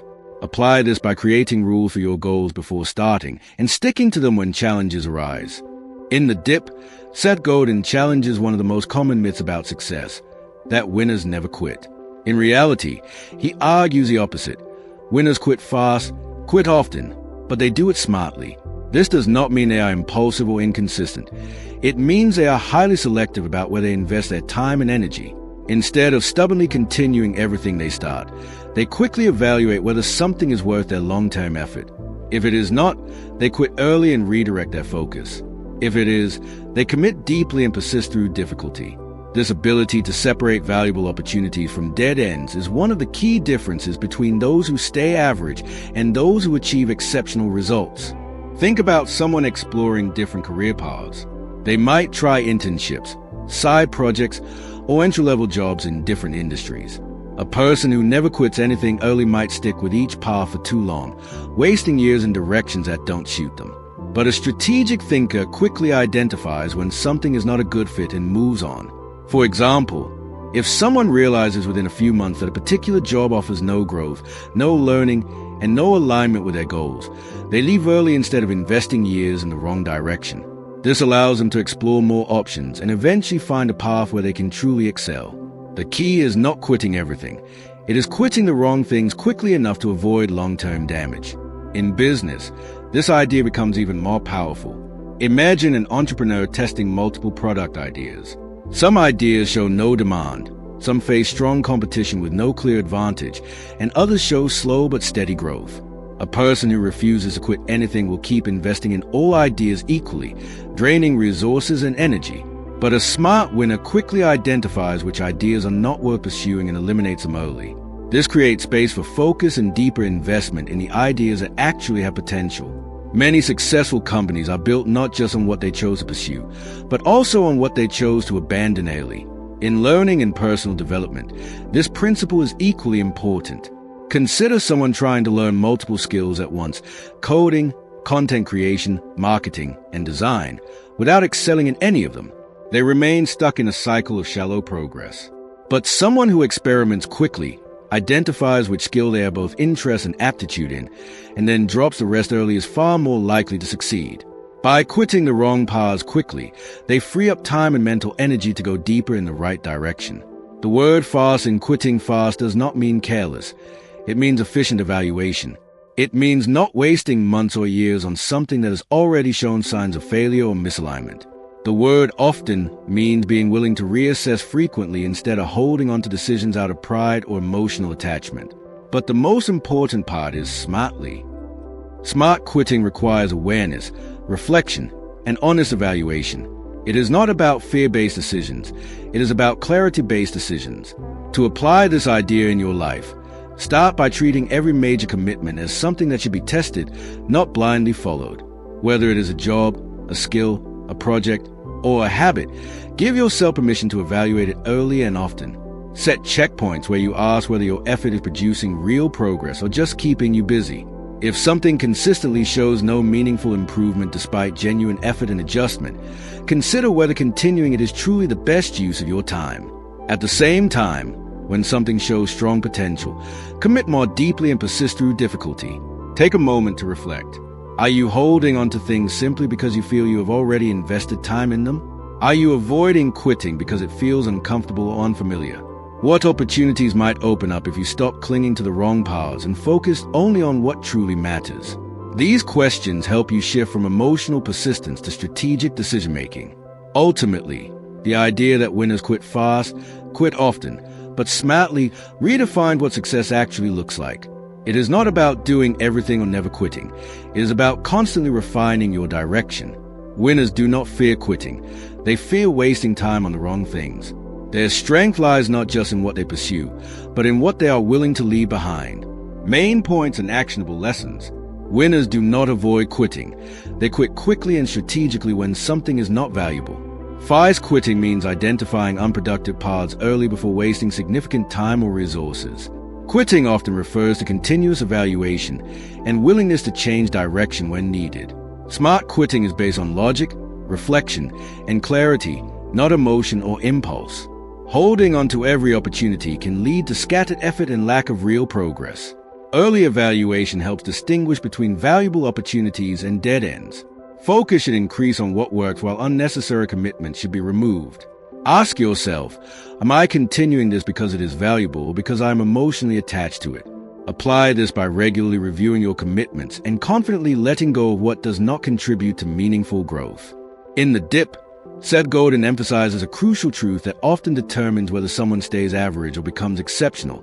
Success is not about doing more things, but about focusing your energy on the right opportunities. Most people believe that working hard on everything will eventually lead to success, but in reality, Spreading your energy across too many directions often leads to slow progress everywhere and mastery nowhere. The real winners are not those who are the busiest, but those who are the most focused. They carefully choose where to invest their effort, and more importantly, where not to. Think about a student preparing for exams.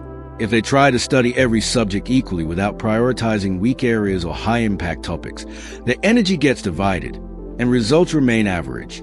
But if they identify the subject that matter most or the topics where improvement can make the biggest difference, and then focus deeply on those areas, their performance improves dramatically. The same principle applies in careers. Imagine an employee who tries to impress everyone, takes on every task, and says yes to every opportunity. They may appear hardworking, but they rarely develop deep expertise in any one area. In contrast, someone who focuses on a specific skill set or high-value responsibility becomes known for their expertise and becomes indispensable. Focus transforms effort into impact. In business, this principle becomes even more visible. Consider two entrepreneurs starting with equal resources. One tries to target every possible customer, every market, and every product idea at once. The result is confusion, scattered effort, and slow progress. The other carefully identifies a specific audience with a real need and focuses all their energy on serving that group exceptionally well. Over time, this focused approach leads to stronger results, clearer branding, and faster growth. By saying no to many opportunities, they create space to say yes to the few that truly matter. Focus is not about limitation, it is about amplification. Even in personal life, this idea plays a powerful role. Many people try to improve multiple areas at the same time: fitness, career, skills, hobbies, without prioritizing. As a result, they make slow progress in all areas and feel frustrated. But when someone chooses to focus on one meaningful goal at a time, whether it is improving health, learning a skill, or building a business, their progress becomes much more visible and rewarding. Focus does not mean ignoring everything else forever. It means choosing what deserves your attention right now. The challenge, however, is that opportunities often feel equally important in the moment. This makes it difficult to decide where to focus. That is why successful people constantly evaluate opportunities based on long-term value, not short-term excitement. They ask whether an opportunity will move them closer to mastery or simply keep them busy. They understand that every yes is also a no to something else. By protecting their focus, they protect their future success. To apply this idea in your life, start by identifying your most important goal right now. Then look at how you are currently spending your time and energy. Ask yourself whether your daily actions are aligned with that goal or scattered across unrelated distractions. Begin removing or reducing activities that do not contribute to your main direction. At the same time, double down on the few things that truly matter. This does not require working more hours. It requires working on the right things with full attention. Take a moment to reflect. Are you currently spreading your energy too thin across too many goals or responsibilities? Are you confusing activity with progress? What would change if you focused all your effort on just one or two high-impact areas instead of everything at once? These questions help you shift from scattered effort to intentional focus. Ultimately, focusing your energy on the right opportunities is about making conscious choices about where your time goes. It is about understanding that success is not built on doing everything, but on doing the right things consistently and deeply. When you learn to focus, your effort stops being diluted and starts becoming powerful. Main points and actionable lessons. Success comes from focusing energy on the right opportunities, not doing everything. Spreading effort across too many areas leads to slow or average results everywhere. Focus transforms effort into meaningful impact and mastery. Saying no to distractions creates space for high-value opportunities. Prioritization is more important than activity when it comes to long-term success. Evaluate opportunities based on long-term value, not short-term excitement. Identify your most important goal and align your actions with it consistently. Ask yourself, is my current focus helping me move toward mastery or just keeping me busy? Apply this by eliminating distractions, concentrating on key goals, and committing deeply to what truly matters. In The Dip, Seth Godin highlights a critical but often ignored principle of success: avoiding wasting time on dead ends. A dead end is any path where no matter how much effort, time, or energy you invest, there is no real possibility of meaningful progress or success. The danger of dead ends is not that they are obviously bad from the beginning, but that they often look promising at first. They can feel like real opportunities, keep you busy, and even give small short-term results. But over time, they fail to lead anywhere significant. The real cost of dead ends is not just wasted effort, it is lost opportunity. Every moment spent in the wrong direction is a moment not spent on something that could actually change your life. Think about someone trying to build a career in a field that has no real demand or future growth. At first, they may see small signs of progress, maybe a few clients, a bit of income, or some positive feedback. This creates hope and encourages them to continue. But as time passes, growth stops. No matter how much effort they put in, the results remain flat.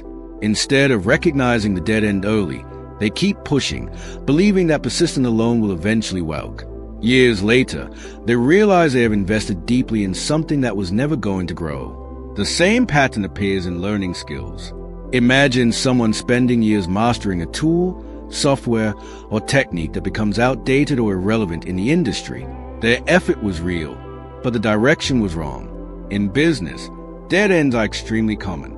A company might continue investing in a product that has no real market demand simply because they have already spent time and money developing it. They keep adjusting marketing strategies, redesigning features, and trying different approaches. But the core issue remains unchanged. There is no strong demand for what they are offering. From the inside, it feels like progress because effort is constant. But from the outside, it is clear that the path leads nowhere. The longer they stay, the more resources they lose, making it harder to pivot later. Recognizing dead ends early is one of the most valuable skills in decision-making. Even in personal life, dead ends appear in habits and routines. For example, someone might follow a learning method, fitness routine, or productivity system that simply does not work for them. Instead of questioning the effectiveness of the approach, they keep repeating it, hoping for different results. Over time, frustration builds, but progress does not. The issue is not lack of effort, it is misdirection of effort. A dead end is not something that can be fixed with more persistence. It requires a change in direction. One of the biggest reasons people stay in dead ends is emotional attachment. They feel committed because they have already invested time, money, or identity into the path. Admitting that something is a dead end feels like admitting failure.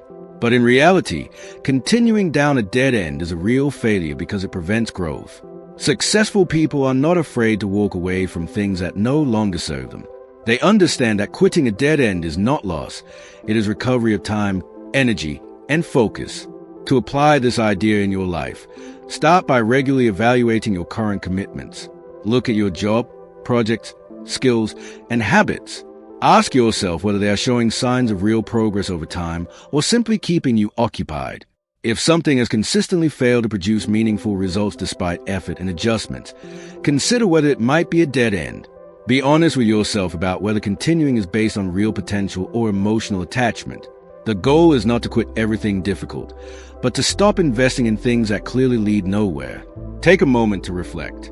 Are you currently spending time on something that feels productive but has not shown real long-term progress? Are you holding onto a path because of past investment rather than future potential? What opportunities could you unlock if you stop wasting energy on something that is not working? These questions help you shift from emotional persistence to rational decision-making. Ultimately, avoiding dead ends is about protecting your future by making better decisions in the present. It is about understanding that not all effort leads to progress, and not all persistence leads to success. The ability to recognize and leave dead ends early is what allows you to redirect your energy toward paths that actually matter. Main points and actionable lessons. Dead ends are paths that lead to no meaningful long-term progress regardless of effort. They often look promising at the beginning, but fail to produce real results over time. Wasting time on dead ends reduces your ability to invest in better opportunities. Emotional attachment often keeps people stuck in unproductive paths. More effort does not fix a fundamentally wrong direction. Regularly evaluate whether your efforts are producing real, measurable progress. Be willing to walk away from things that consistently fail to improve. Ask yourself, is this path leading somewhere meaningful or just keeping me busy? Apply this by identifying and exiting dead-end situations early to focus on more valuable opportunities. In The Dip, Seth Godin explains a powerful and often overlooked principle. The bigger the dip, the bigger the reward on the other side. This idea completely changes how we interpret difficulty in life. Most people assume that when something becomes hard, it is a warning sign to stop. But in reality, the depth of the challenge often determines the size of the reward waiting after it. In other words, the harder the path feels during the struggle phase, the more valuable the outcome can become if you persist through it. The dip is not just a barrier. It is a filter that protects high-value opportunities from being easily accessed by everyone. Think about learning a highly valuable skill, such as mastering a complex profession like coding, design, or even becoming an expert in a competitive sport. At the beginning, things may feel exciting and manageable, but soon, the difficulty increases dramatically. You start facing concepts or challenges that feel overwhelming, and progress becomes slow. Many people interpret this slowdown as a sign that they are not good enough. But in reality, this is often a sign that they have entered a deep dip. If they continue pushing through this phase, they eventually reach a level where their skills become rare and highly valuable. The deeper the struggle, the fewer people are willing to go through it, which means less competition and greater rewards for those who stay. In business, this principle is extremely clear. Imagine two entrepreneurs starting in the same industry. One chooses an easy, low-barrier idea that requires little effort and faces little resistance. The other chooses a more challenging path that involves higher learning curves, stronger competition, and more uncertainty. At first glance, the easier path seems safer. But over time, the easier path often leads to average results because many people can do the same thing. Meanwhile, the harder path, although painful in the beginning, filters out most competitors. Those who survive the dip eventually find themselves in a position where demand is higher, competition is lower, and rewards are significantly greater. The struggle was not a disadvantage. It was a signal of potential value. This pattern also appears in careers. A person who chooses a simple, comfortable role with minimal challenge may experience steady but limited growth. On the other hand, someone who enters a demanding field that requires intense learning, long hours of practice, and constant improvement may struggle deeply at first. However, if they persist, they eventually reach a level of expertise that is rare and highly rewarded. The initial difficulty is not a warning to quit. It is often the price of entry into something valuable. The more difficult the dip, the fewer people are willing to cross it, which increases the value of those who do. Even in content creation or creative work, this idea is visible. A simple, low-effort content style may bring quick but limited results because many people are doing the same thing. But a more challenging approach, one that requires deeper research, better storytelling, or unique presentation, may take longer to master and feel more frustrating in the beginning. However, once mastered, it sets the creator apart from the crowd. The deeper effort filters out competition and leads to stronger long-term success. The key insight is that difficulty is not something to fear blindly. Instead, it should be evaluated. Some difficulties are signs of dead ends, but others are signs of valuable opportunities. The challenge is learning to distinguish between a dip that leads to mastery and a path that leads nowhere. When a dip is real and meaningful, pushing through it can lead to extraordinary outcomes. This is why the most rewarding achievements in life are almost always found on the other side of significant struggle. To apply this idea in your life, start by reframing how you interpret difficulty. Instead of immediately seeing struggle as a reason to stop, ask whether the challenge might actually be a sign that you are on a high-value path. Look at your current goals, skills, or projects and identify where things have become harder. Then evaluate whether that difficulty is leading to gradual improvement or no progress at all. If it is leading to growth, it may be worth continuing even if it feels uncomfortable. Focus on persistence in areas where the reward potential is high, rather than avoiding difficulty altogether. Take a moment to reflect. Are you currently avoiding something because it feels too difficult, even though it might lead to significant long-term rewards? Are you confusing short-term discomfort with long-term failure? What opportunities might you unlock if you embrace difficulty instead of avoiding it? These questions help you shift from fear-based thinking to value-based decision-making. Ultimately, the idea that the bigger the dip, the bigger the reward teaches that success is not about choosing the easiest path, but about choosing the most meaningful one and staying long enough to reach its value. The difficulty is not the enemy. It is often the gateway to something far greater. Main points and actionable lessons. Bigger dips often lead to bigger rewards because difficulty filters out competition. Most people quit during deep struggles, leaving more opportunity for those who persist. Easy paths often lead to average results due to high competition. Harder paths require more effort but often lead to higher long-term value. Not all difficulty is bad. Some challenges signal valuable opportunities. Evaluate whether struggle is leading to progress or stagnation. Focus persistence on high-value challenges rather than avoiding difficulty entirely. Ask yourself, is this difficulty a sign of a dead end or a valuable opportunity? Apply this by committing to meaningful challenges and pushing through the dip when the long-term reward justifies it. In The Dip, Seth Godin explains a subtle but extremely powerful advantage hidden inside every difficult journey. When few people are willing to push through the dip, competition naturally becomes much lower for those who do. This idea flips the usual way people think about success. Most assume success is about being the best among millions of competitors. But in reality, many opportunities become valuable precisely because most people quit too early. The dip acts like a natural filter that removes a majority of participants, leaving behind a small group of people who are willing to endure discomfort, uncertainty, and slow progress. Once you understand this, you realize that persistence is not just about personal growth. It is also about reducing competition in your favor. Think about learning a difficult skill like advanced programming, professional design, or mastering competitive sport.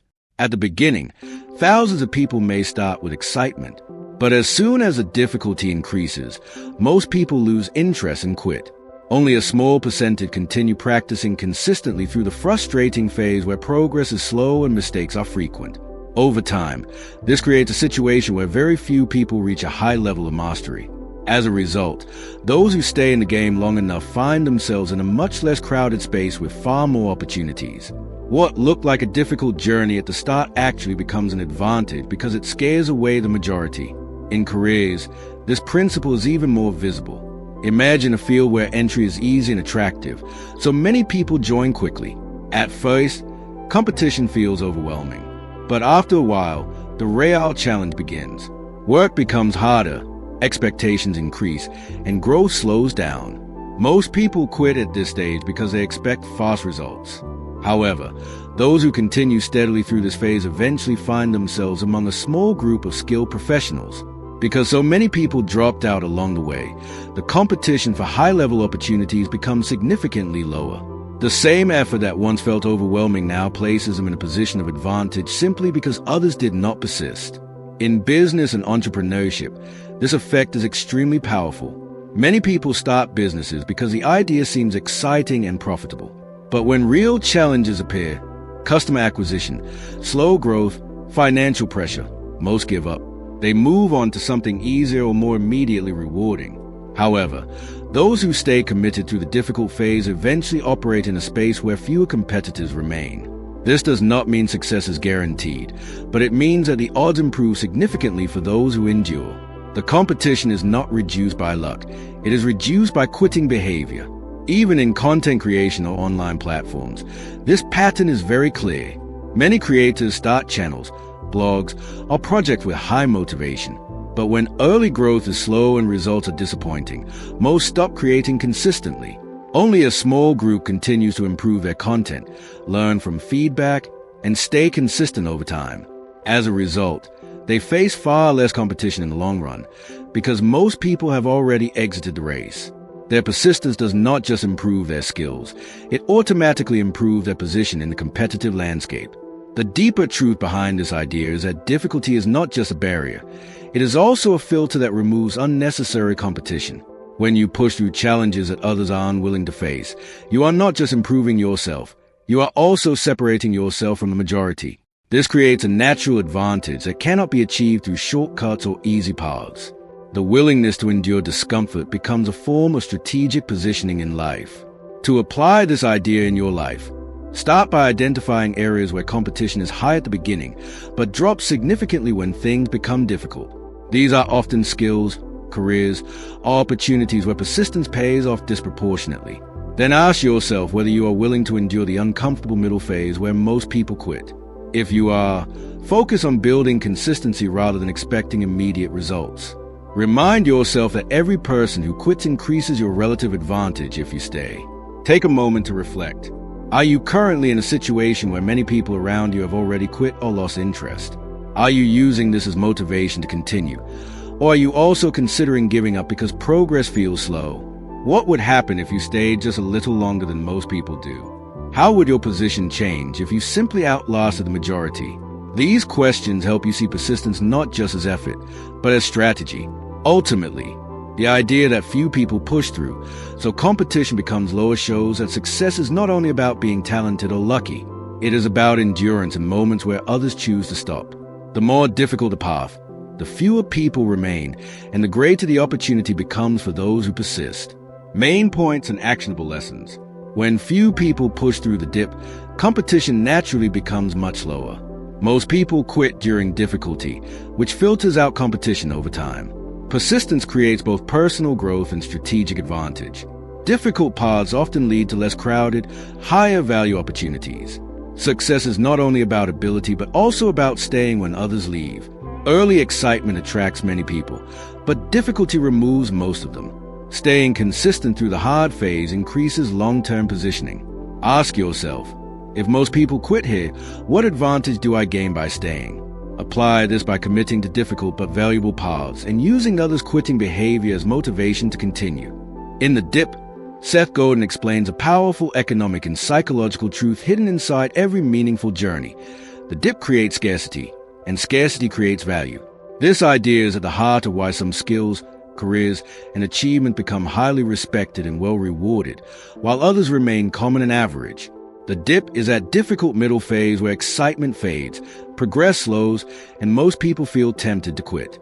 But because so many people do quit at this stage, very few continue long enough to reach mastery.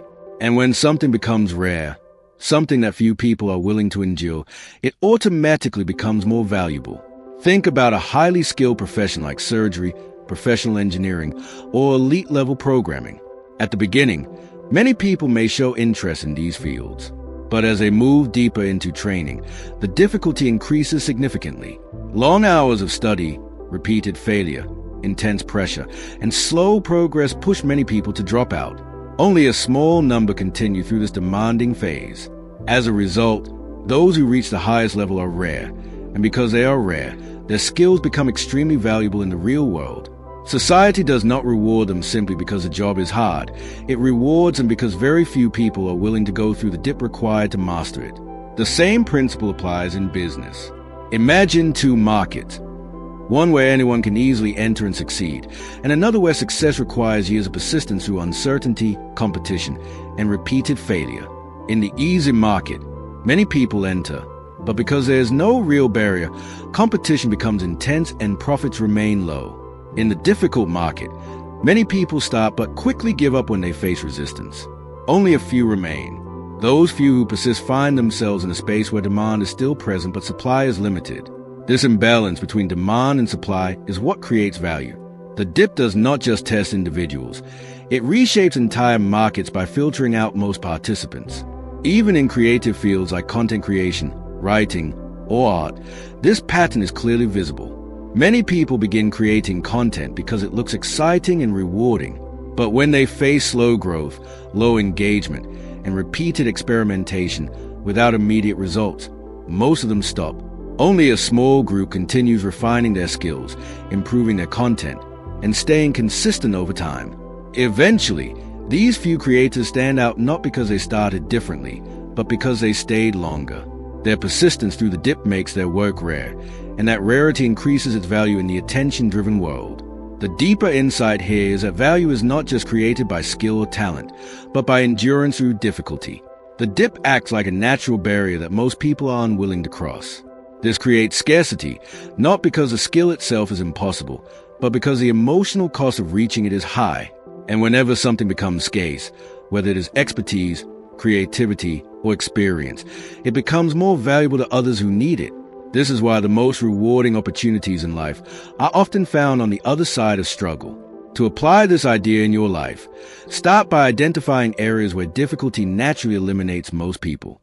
These are usually fields or goals where effort is required over a long period before results become visible. Instead of seeing this difficulty as a warning sign, recognize it as a filter that is shaping value in your favor. Ask yourself whether you are willing to stay in a space where most people quit, knowing that scarcity on the other side can lead to greater rewards. Focus on long-term commitment rather than short-term validation.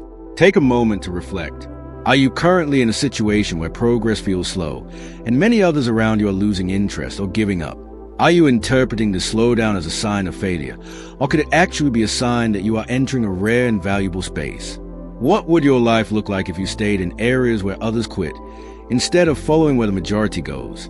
These questions help you reframe difficulty as a source of opportunity rather than a reason to stop.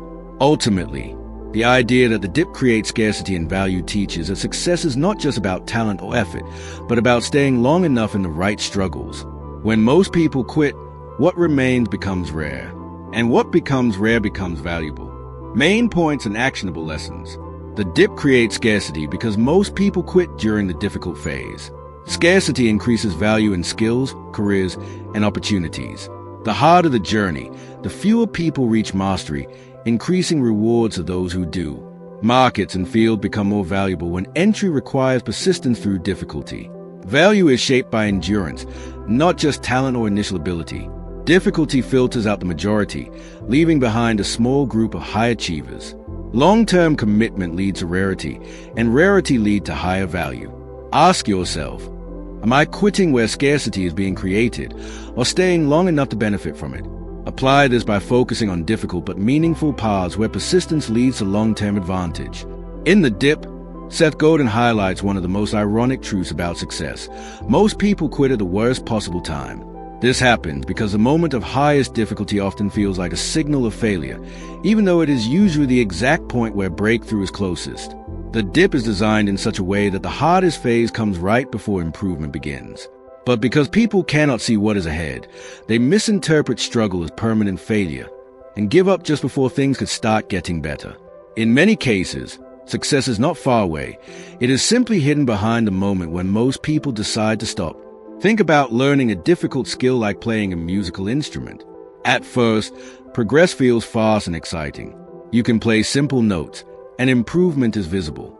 But then you hit a stage where everything feels difficult. Your coordination is off, your mistakes increase, and progress feels extremely slow. This is the moment many learners quit, believing they are not talented enough. However, what they do not realize is that this phase is often right before real skill development begins. Those who push through this uncomfortable stage suddenly experience rapid improvement afterward. The difference is not talent, it is timing of quitting. In careers, this pattern is equally visible. Imagine someone working hard in a job for months or years, feeling stuck with no promotion, no recognition, and slow progress. Frustration builds, and they start thinking about leaving. Many people quit at this exact stage, believing their efforts are not paying off. However, often this is a period just before results begin to appear, just before promotions, recognition, or opportunities start to unfold.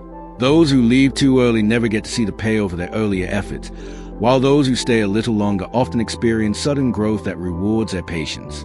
In business and entrepreneurship, quitting at the worst time is extremely common. Many startups experience slow growth after initial excitement.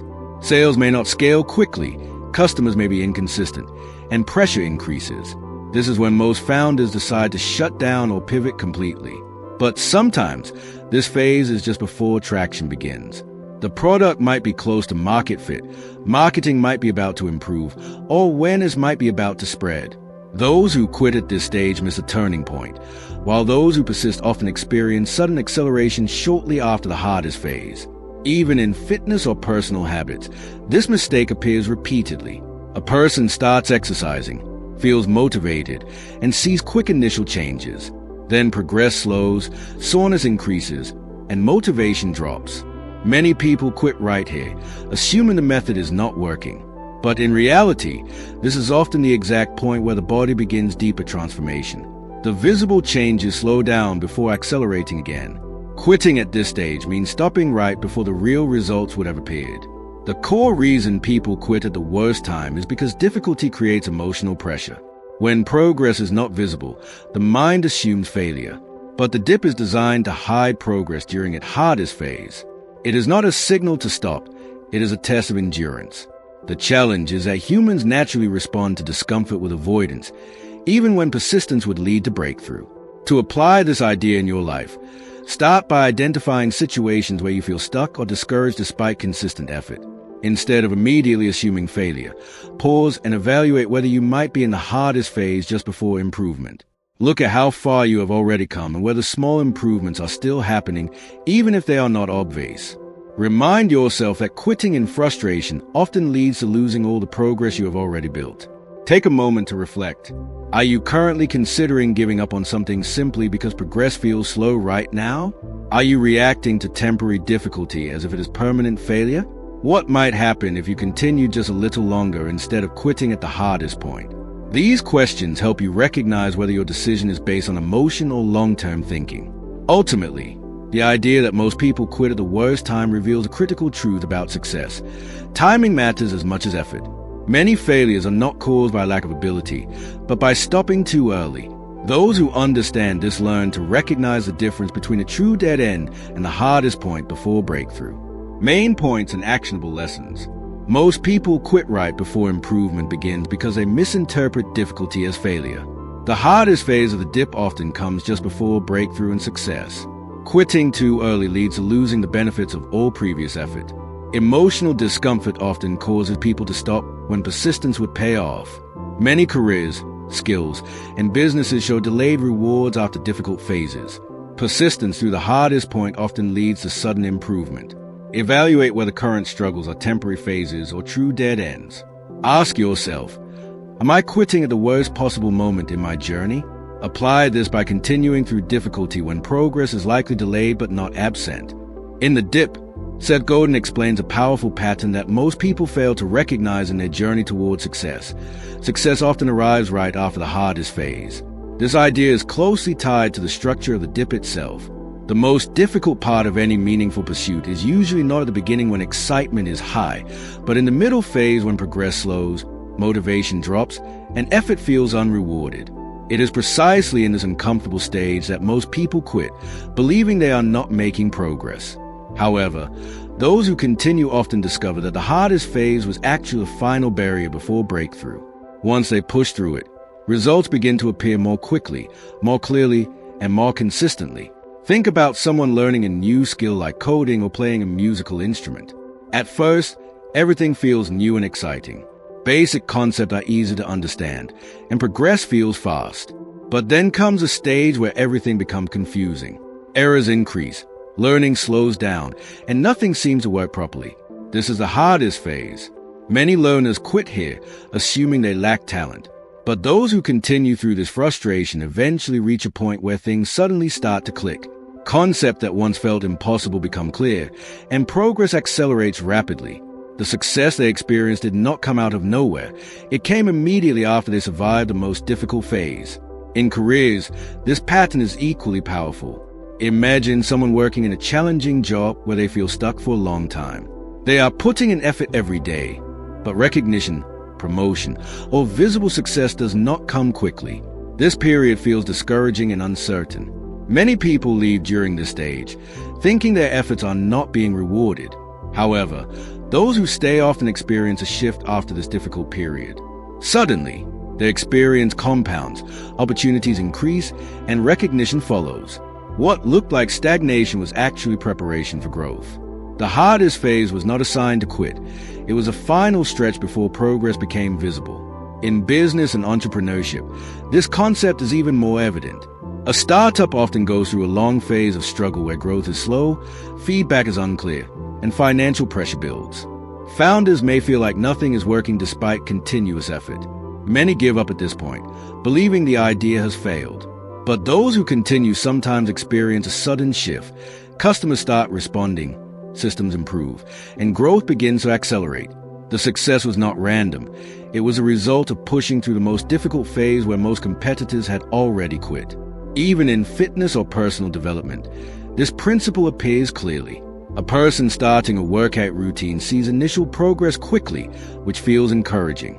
But after a few weeks, progress slows, fatigue increases, and results become less visible. This is where many people quit. However, those who continue often experience a breakthrough later where their body responds more efficiently, strength increases significantly, and visible transformation begins. The hardest phase was not wasted effort. It was a transition point before visible success. The deeper insight here is that success is often delayed, not absent. The hardest phase creates the illusion of failure because progress becomes invisible at that stage. But in reality, effort during this period is often compounding silently. The problem is not lack of results, it is lack of immediate feedback. This is why emotional discipline is critical. Those who can tolerate discomfort without making impulsive decisions are the ones who eventually reach the reward phase. To apply this idea in your life, start by identifying areas where you feel stuck despite consistent effort. Instead of assuming failure, ask whether you might be in the hardest phase before improvement begins.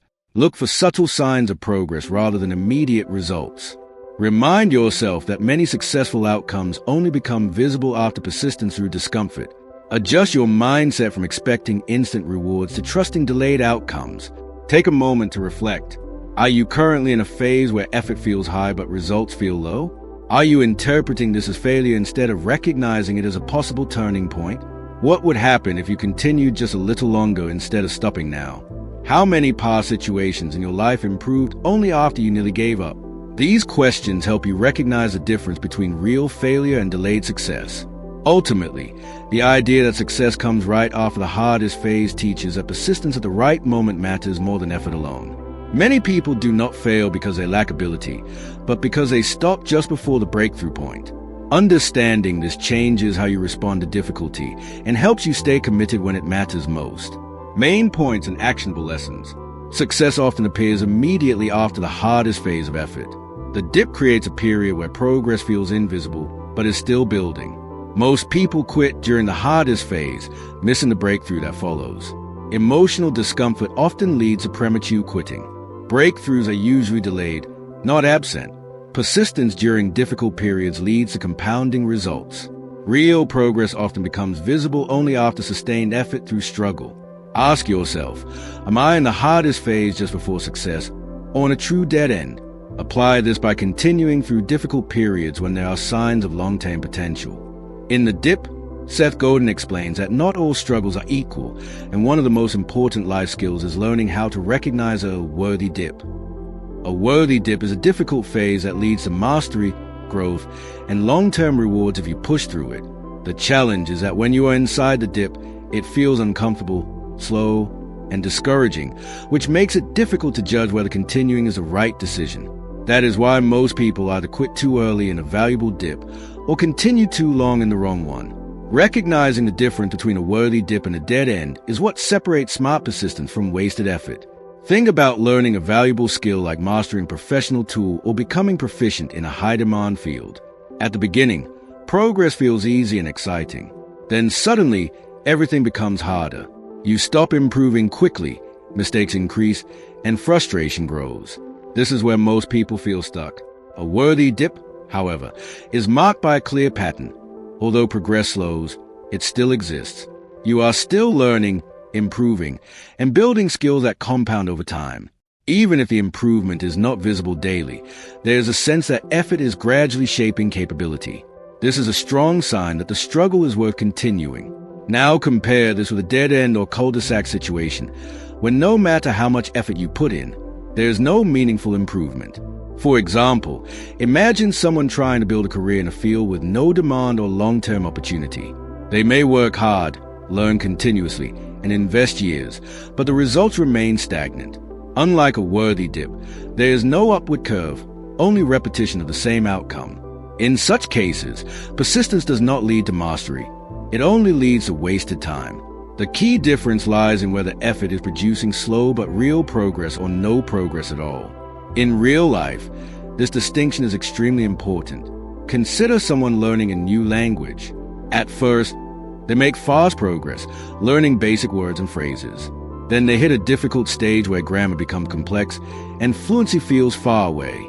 If they are in a worthy dip, continued practice leads to gradual improvement. Understanding increases, conversations become easier, and confidence builds slowly over time. But if they are using an ineffective learning method that does not produce results, even after months or years, then they may be in a cul-de-sac. The difference is subtle but critical. One path rewards persistence, the other wastes it. In careers, recognizing a worthy dip can prevent years of frustration. Imagine working in a role where you feel challenged but are still gaining new skills, learning from mistakes, and gradually becoming more capable. Even if progress is slow, there's clear growth over time. This is a worthy dip. But if you are in a situation where your role offers no new learning, no skill development, and no upward movement despite effort, then continuing blindly becomes a mistake. The ability to recognize this difference early can completely change your trajectory. The real challenge is emotional clarity. When you are inside the dip, everything feels uncertain. That is why many people rely on feelings instead of patterns. But feelings can be misleading.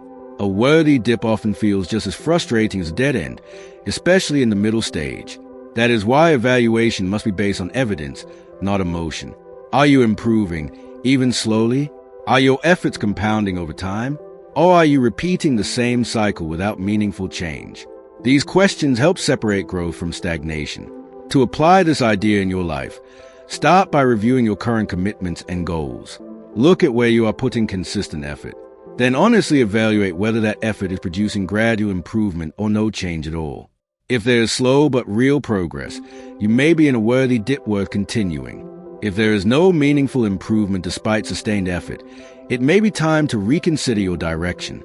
The goal is not to quit easily, but to avoid wasting time in the wrong struggle. Take a moment to reflect. Are you currently in a situation where progress feels slow but still visible? Or are you simply repeating effort without improvement? Are you making decisions based on frustration or based on actual evidence of growth? What would change if you could clearly identify which struggles in your life are worth continuing and which are not? These questions help you shift from emotional confusion to strategic clarity. Ultimately, recognizing a worthy dip is about developing the ability to see beyond temporary discomfort and identify long-term potential. It is about understanding that not all difficulty is equal and not all persistence leads to success. The real skill is knowing where your effort is compounding and where it is being wasted. Main points and actionable lessons. A worthy dip is a difficult phase that leads to long-term growth if you persist through it. Not all struggles are valuable. Some are dead ends with no progress. The key difference is whether effort leads to slow improvement or no improvement at all. Emotional judgment can be misleading when evaluating difficulty. Worthy dips show gradual but consistent growth over time. Dead ends show repetition without meaningful change. Evidence of progress should guide decisions, not frustration or fear. Ask yourself, is my effort producing real improvement or just activity?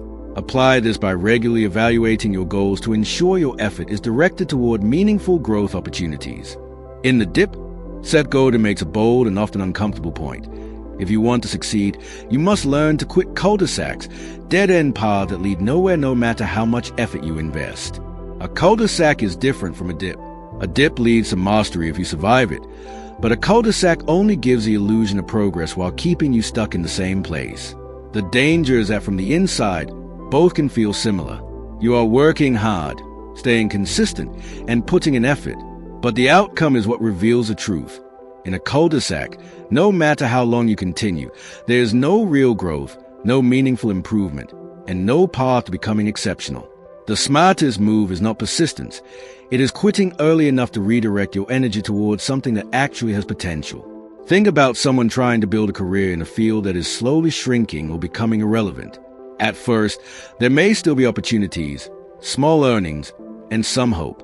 But over time, demand decreases, competition increases, and growth stops completely. Yet the person continues, believing that effort alone will eventually turn things around. Years pass, and they remain in the same position, frustrated and exhausted. This is a cul-de-sac. No matter how hard they work, the structure itself does not allow upward movement.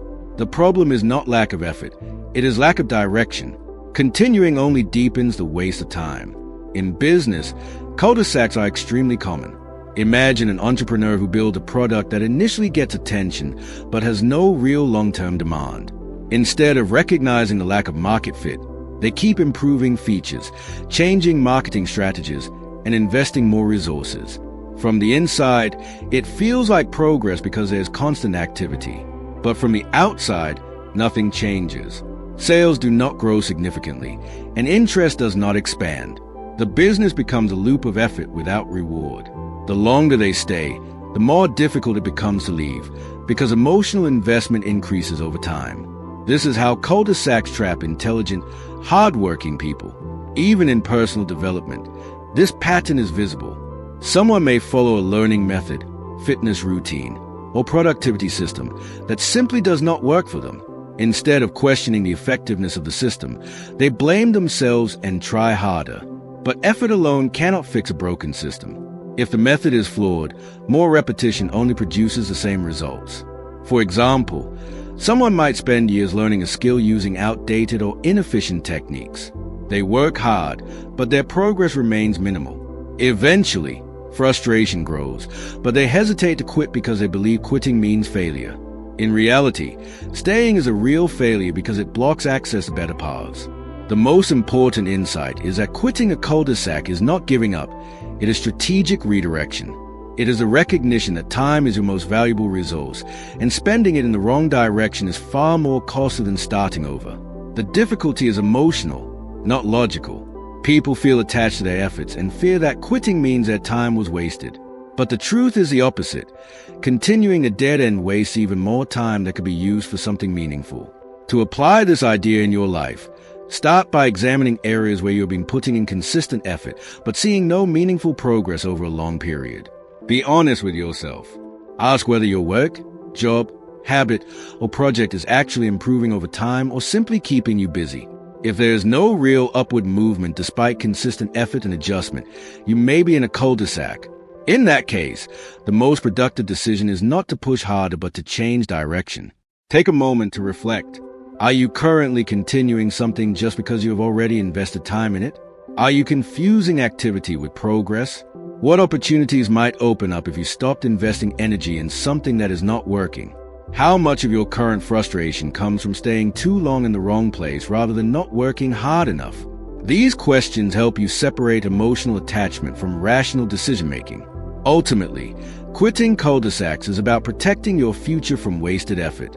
It is about understanding that not all persistence is valuable, and not all hard work leads to success.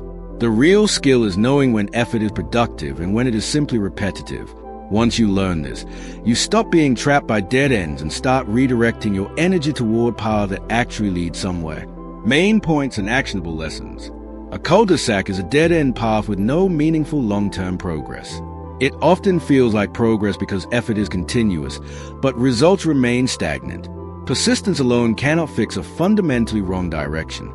Emotional attachment often keeps people stuck in dead ends. Quitting a cul-de-sac is not failure, it is strategic redirection. The key difference between a dip and a cul-de-sac is whether progress is happening over time. Evaluate whether your effort is producing real improvement or just repetition. Ask yourself, am I investing time in something that is actually growing or just keeping me busy? Apply this by identifying dead-end commitments early and redirecting energy toward higher potential opportunities. In the dip, Seth Godin introduces the idea of cliffs as one of the most dangerous situations a person can face while pursuing success.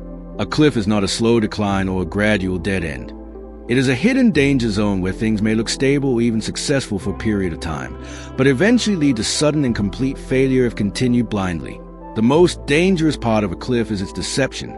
Unlike a dip, which clearly feels difficult, or a cul-de-sac, which shows stagnation, a cliff often feels safe, rewarding, and stable right up until the moment it collapses. There are no clear warning signs, and that is what makes it so risky.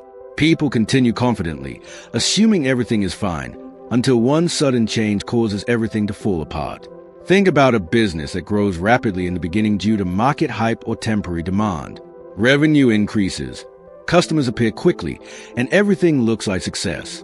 Encouraged by this early growth, the business expands aggressively, hiring more staff, increasing expenses, and investing heavily in scaling. But underneath this growth, the foundation may be weak. The demand might be temporary, the market might be unstable, or external conditions might be changing. Then suddenly, something shifts, customer interest drops, costs rise, or competition changes the landscape. In a short period of time, the entire structure collapses. What looked like success was actually a cliff waiting to happen. The failure is not gradual, it is sudden and total. In careers, cliffs can appear when people rely on skills or industries that are rapidly changing. For example, someone might build a long career in a field that is slowly becoming automated or outdated. For years, everything feels secure. The job is stable, income is consistent, and there is no obvious reason for concern. But beneath the surface, the industry is shifting. When change finally arrives, it happens quickly. Jobs disappear, demand shrinks, and people are forced to adapt under pressure. Those who did not prepare for the shift find themselves falling off the cliff without warning. The danger was not in the work itself, but in failing to recognize the instability beneath it. Even in personal habits and lifestyle choices, cliffs exist. Imagine someone relying on unhealthy routines, poor sleep, high stress, or unsustainable work habits. For a long time, they may feel fine and even productive. Because there are no immediate consequences, they assume everything is under control. But over time, the damage builds silently. Then one day, burnout, illness, or mental exhaustion hits suddenly and severely. What felt stable was actually a slow build-up toward collapse. The cliff does not announce itself. It reveals itself only when it is too late to ignore. In the digital world, cliffs are also common. Many creators or businesses rely heavily on a single platform, algorithm, or trend. For a while, growth may be strong and consistent. But if that growth is dependent on something unstable, such as changing algorithms or shifting audience behavior, everything can change overnight. One update, one policy change, or one trend shift can cause sudden loss of reach, income, or visibility. This is the nature of a cliff. Things appear strong until they are not. The key lesson is that avoiding cliffs is about awareness and risk recognition. It is not enough to focus only on growth or success. You must also examine stability and long-term sustainability. Many people only evaluate how well something is working now, without considering what might happen if conditions change suddenly. Smart decision-making involves asking not only is this working, but also what happens if this stops working overnight. If the answer is collapse, then you are likely standing near a cliff. To apply this idea in your life, start by identifying areas where your success depends heavily on one factor. This could be one job, one income source, one platform, or one skill that may become outdated or unstable. Then ask yourself how vulnerable you would be if that factor changed suddenly. If the risk is high, consider diversifying your skills, income, or opportunities so that no single point of failure can destroy your progress. The goal is not to live in fear, but to build resilience and reduce hidden risks. Take a moment to reflect. Are you currently relying too heavily on something that feels stable today but could change suddenly in the future? Are you assuming safety simply because things have not gone wrong yet? What would happen if your main source of stability disappeared overnight? Would you be prepared, or would you fall suddenly without warning? These questions help you move from blind confidence to strategic awareness. Ultimately, avoiding cliffs is about protecting yourself from sudden collapse by recognizing hidden risks before they become visible. It is about understanding that not all stability is real, and not all success is safe. True long-term success comes not only from growth, but from stability that can survive change. Main points and actionable lessons.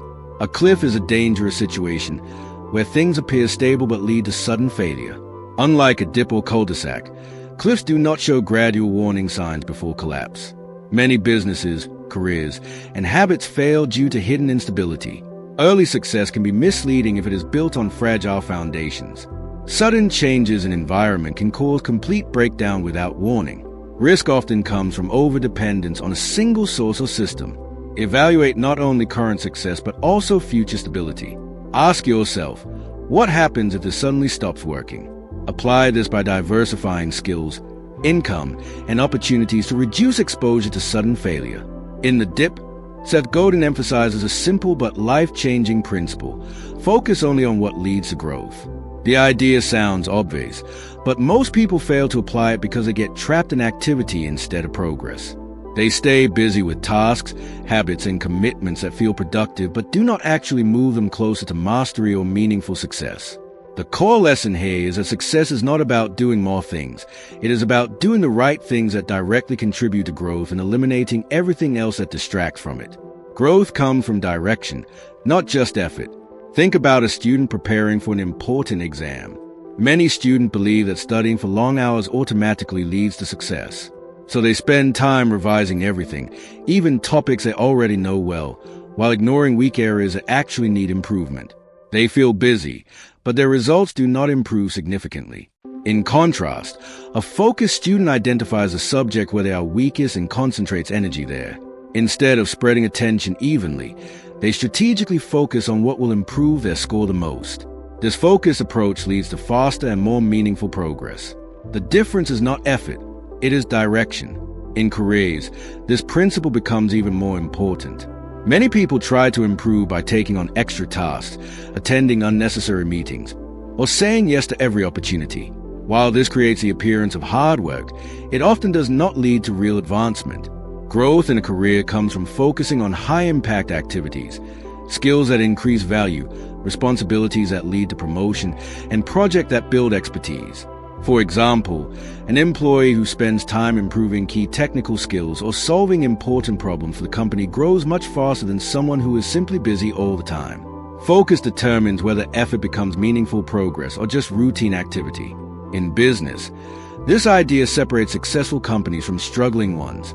A business that tries to serve everyone often ends up serving no one well. They spread their attention across too many products, markets, or strategies, which weakens their impact. On the other hand, companies that focus on a specific audience or problem grow faster because their energy is directed towards solving something important with clarity. For example, a startup that tries to build multiple unrelated products may struggle to gain traction, but one that focuses deeply on solving a single important problem for a specific group often grows faster and builds stronger trust. Focus turns scattered effort into compounding growth. Even in personal development, the lack of focus is one of the biggest obstacles. People often try to improve everything at once: fitness, skills, habits, mindset, without prioritizing what matters most right now. As a result, progress becomes slow and frustrating. But when someone chooses one key area to improve and focuses deeply on it, transformation becomes much more visible. For example, focusing on building a consistent exercise habit before trying to optimize everything else in life can create momentum that naturally improves other areas over time. Growth is more effective when it is sequential, not scattered. The deeper insight is that not all activities contribute equally to growth. Some tasks create momentum, while others only create the illusion of progress. The challenge is learning to distinguish between being busy and actually growing. Growth-focused thinking requires constant evaluation of how time is spent and whether it is aligned with long-term goals. Without this awareness, people can spend years moving in circles while believing they are moving forward. To apply this idea in your life, start by identifying your most important goal right now. Then examine how you are currently spending your time and energy. Ask yourself which activities directly contribute to that goal, and which ones are simply distractions disguised as productivity. Begin reducing or eliminating low-impact tasks and redirect your focus toward high-impact actions that actually move you forward. This may require saying no more often, but it creates space for real progress. Take a moment to reflect. Are you currently busy, or are you actually growing? Are your daily actions aligned with your long-term goals, or are they simply keeping you occupied? If you removed all non-essential activities from your life, what would remain that truly contributes to your growth? These questions help you shift from reactive living to intentional progress. Ultimately, focusing only on what leads to growth is about clarity and discipline. It is about understanding that success does not come from doing everything. It comes from doing the right things consistently. When you focus your energy on what truly matters, growth becomes not just possible, but inevitable. Main points and actionable lessons. Growth comes from focusing on high-impact activities, not staying busy. Not all effort leads to progress. Direction matters more than volume of work. Students, professionals, and businesses succeed by prioritizing what creates real improvement. Eliminating low-value tasks creates space for meaningful progress. Focus turns scattered effort into consistent, compounding growth. Being busy is not the same as growing. Awareness is essential. Ask yourself, is this activity directly contributing to my long-term goal? Apply this by identifying key growth areas and removing distractions that do not support them. In The Dip, Seth Godin delivers a sharp and uncomfortable truth. Being average is the same as being invisible. In a world where attention, opportunity, and rewards are limited, simply showing up or doing things at a standard level is not enough to stand out. Average performance blends into the background because there's always someone doing the same thing, at the same level, in the same space. The result is that average effort rarely gets noticed, rewarded, or remembered. This is not because average people are unskilled or unimportant, but because the system naturally rewards extremes, either those who quit early or those who push through the dip to reach excellence. Think about social media or content creation. Thousands of videos, posts, and channels are uploaded every minute. Many of them are good enough, not bad, but not exceptional either. They follow trends, use similar formats, and offer similar ideas. But because they are average, they get lost in the noise. No matter how much effort goes into them, they struggle to get attention because they do not stand out. Now compare this to a creator who pushes beyond average by developing a unique voice, deeper insights, or higher quality storytelling. That difference, even if small at first, creates visibility. In a crowded environment, being slightly better is not enough. Being remarkable is what makes you visible. In careers, this principle becomes even more powerful. Imagine two employees working in the same company. One performs tasks reliably, meets expectations, and does everything correctly. They are dependable, but not exceptional. The other employee not only meets expectations, but consistently finds ways to improve processes, solve problems, and deliver better outcomes than expected. Over time, the second employee becomes noticeable, receives more opportunities, and is trusted with higher responsibility. The first employee remains steady but overlooked. This is not because they are doing anything wrong. It is because average performance does not create distinction in environments where many people are already meeting basic expectations. In business, average products or services often struggle the most. A company that creates something just okay may survive, but it rarely grows significantly. Customers have too many choices, and when everything looks similar, they choose based on differentiation.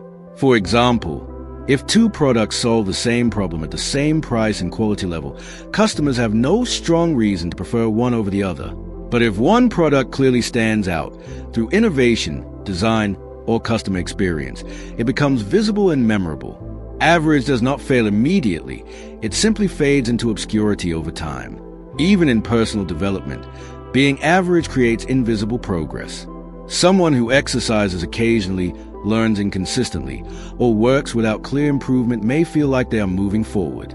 But compared to others who are either fully committed or highly skilled, their progress becomes hard to notice. They are not failing, but they are not advancing enough to stand out or achieve meaningful results. In this way, average effort often leads to a life that feels stagnant, even if it is technically active. The deeper message is that invisibility is not the same as failure, but it often leads to the same outcome in terms of opportunity. When you are invisible, you are not chosen, not noticed, and not rewarded at the level you might expect. The system naturally amplifies extremes. Those who quit early disappear quickly, and those who push through the dip become visible through excellence. The middle, however, gets overlooked. To apply this idea in your life, start by honestly evaluating whether your current efforts are placing you in the average zone. Ask yourself if what you are doing is similar to what everyone else is doing in your field, or if it creates a clear distinction. Look at your skills, work, content, or goals and identify areas where small improvements could make you noticeably different rather than just slightly better. Focus on building uniqueness, depth, or consistency that separates you from the crowd instead of blending into it. Take a moment to reflect. In which areas of your life are you currently doing enough but not standing out? Are you comfortable being average because it feels safe, even if it keeps you invisible? What would need to change for your work, skills, or efforts to become noticeable instead of forgettable? These questions help you shift from passive participation to intentional differentiation. Ultimately, the idea that average equals invisible is a reminder that attention and opportunity are not distributed equally. They are earned through distinction. In a world full of noise, only those who move beyond average become visible enough to create real impact. Main points and actionable lessons. Average performance leads to invisibility in competitive environments. Systems reward extremes, quitting early or pushing through to excellence. Being good enough is often not enough to gain attention or opportunity. In careers, business, and content, differentiation is what creates visibility. Average effort does not create failure, but it often leads to stagnation. Small improvements that create distinction are more valuable than minor consistency. Ask yourself, am I blending in or standing out in what I do? Apply this by focusing on becoming meaningfully different rather than just slightly better. In the dip, Seth Godin explains a powerful and uncomfortable truth that challenges how most people think about success. Being good enough is not enough anymore. In a world filled with competition, distractions, and constant comparison, simply meeting expectations or doing things at an acceptable level no longer creates meaningful results. Good enough used to work in environments where choice was limited and competition was low, but today, almost every field is crowded. Whether it is careers, business, education, or creative work, people who only aim for average performance often find themselves overlooked, underpaid, or replaceable. Think about a job interview scenario. Two candidates apply for the same position. Both are qualified, both meet the basic requirements, and both are capable of doing the job. On paper, they are good enough. But one candidate goes slightly further. They demonstrate deeper understanding, show initiative, or present ideas that go beyond expectations. That small difference becomes a deciding factor. The good enough candidate is not rejected because they are bad, but because they do not stand out. In competitive environments, decisions are rarely made based on adequacy. They are made based on distinction. In careers, this principle becomes even more visible over time. Imagine an employee who consistently meets deadlines, completes assigned tasks, and does their job well. They are reliable and competent. However, they rarely go beyond expectations or take initiative to solve bigger problems. Meanwhile, another employee not only completes tasks but also improves systems, suggests better strategies, and actively contributes to growth. Over time, the second employee becomes indispensable, while the first remains replaceable. The difference is not ability, it is ambition beyond good enough. In business, the limitations of good enough become even more obvious. A company that offers a product or service that is simply functional may survive, but it rarely grows significantly. Customers today have endless options, and they naturally gravitate toward experiences that feel better, faster, easier, or more valuable. For example, a restaurant that serves decent food at a fair price may attract some customers, but a restaurant that delivers exceptional taste, experience, or uniqueness will dominate attention. In crowded markets, good enough does not attract loyalty. It only prevents failure for a short time. Even in personal development, this mindset creates invisible limits. Many people aim for just enough effort in fitness, learning, or skill building. They exercise occasionally, studying consistently, or practice only when convenient. While this may maintain stability, it does not create transformation. Meanwhile, individuals who commit to consistent improvement, even slightly beyond average effort, gradually separate themselves from the majority. The gap between good enough and excellent enough grows larger over time, not because of talent, but because of consistency and depth. The deeper insight is that good enough is dangerous because it feels safe. It creates the illusion of progress without real advancement. People who stay in the zone often believe they are doing fine because they are not failing. But in reality, they are slowly being outrun by those who choose to push further. In a competitive world, standing still at good enough is effectively moving backward. To apply this idea in your life, start by identifying areas where you are currently operating at a good enough level. Ask yourself whether your work, skills, habits, or performance would stand out as compared to others in the same space. Then challenge yourself to raise the standard slightly, not by doing everything perfectly, but by doing a few important things exceptionally well. Focus on small improvements that create visible differences in quality, effort, or outcome. The goal is not perfection, but distinction. Take a moment to reflect. Where in your life are you currently settling for good enough because it feels comfortable or safe? Are you confusing stability with success? What would change if you stopped aiming for average performance and instead aimed for noticeable improvement in one key area? These questions help you recognize whether you are maintaining comfort or building real progress.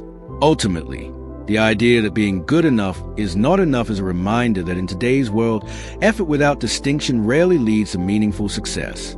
Only those who push beyond adequacy create impact, visibility, and long-term opportunity. Main points and actionable lessons. Good enough is no longer sufficient in competitive environments. Being average may prevent failure, but does not create success. Small differences in performance create large differences in outcomes. In careers, initiative and improvement matter more than basic competence. In business, customers choose based on distinction, not adequacy.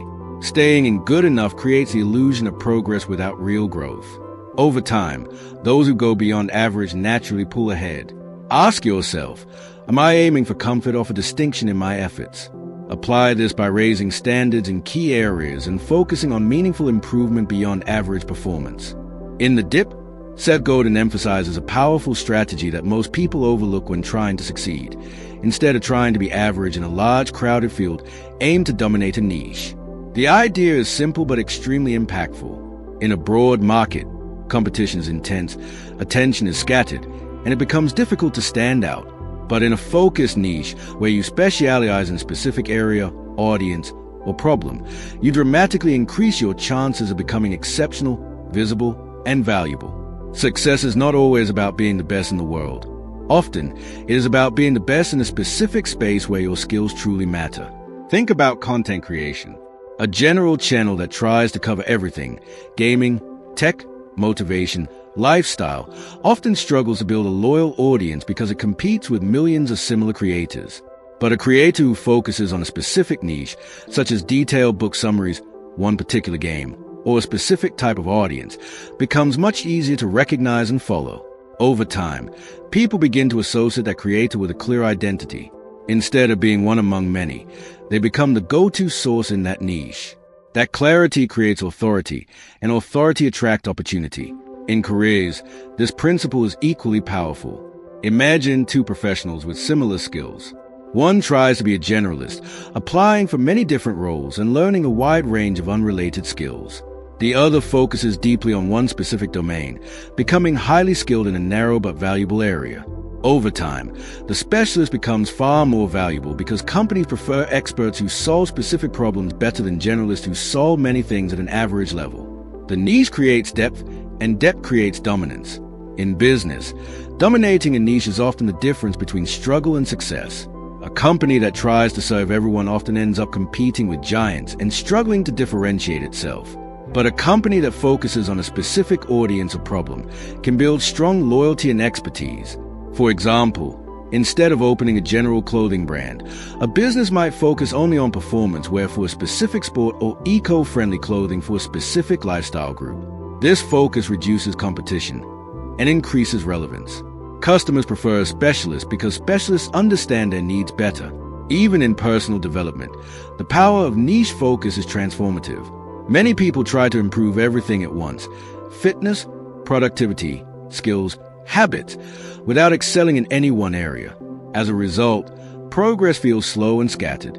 But when someone chooses one area to dominate first, such as building strong communication skills, mastering a specific profession, or becoming highly disciplined in fitness, they create momentum. Once dominance is achieved in one area, it becomes easier to expand into others. Depth before breadth leads to stronger long-term growth. The deeper insight is that domination does not come from trying to compete with everyone. It comes from avoiding unnecessary competition altogether. When you focus on a niche, you are no longer fighting the entire world. You are positioning yourself in a space where fewer people are competing.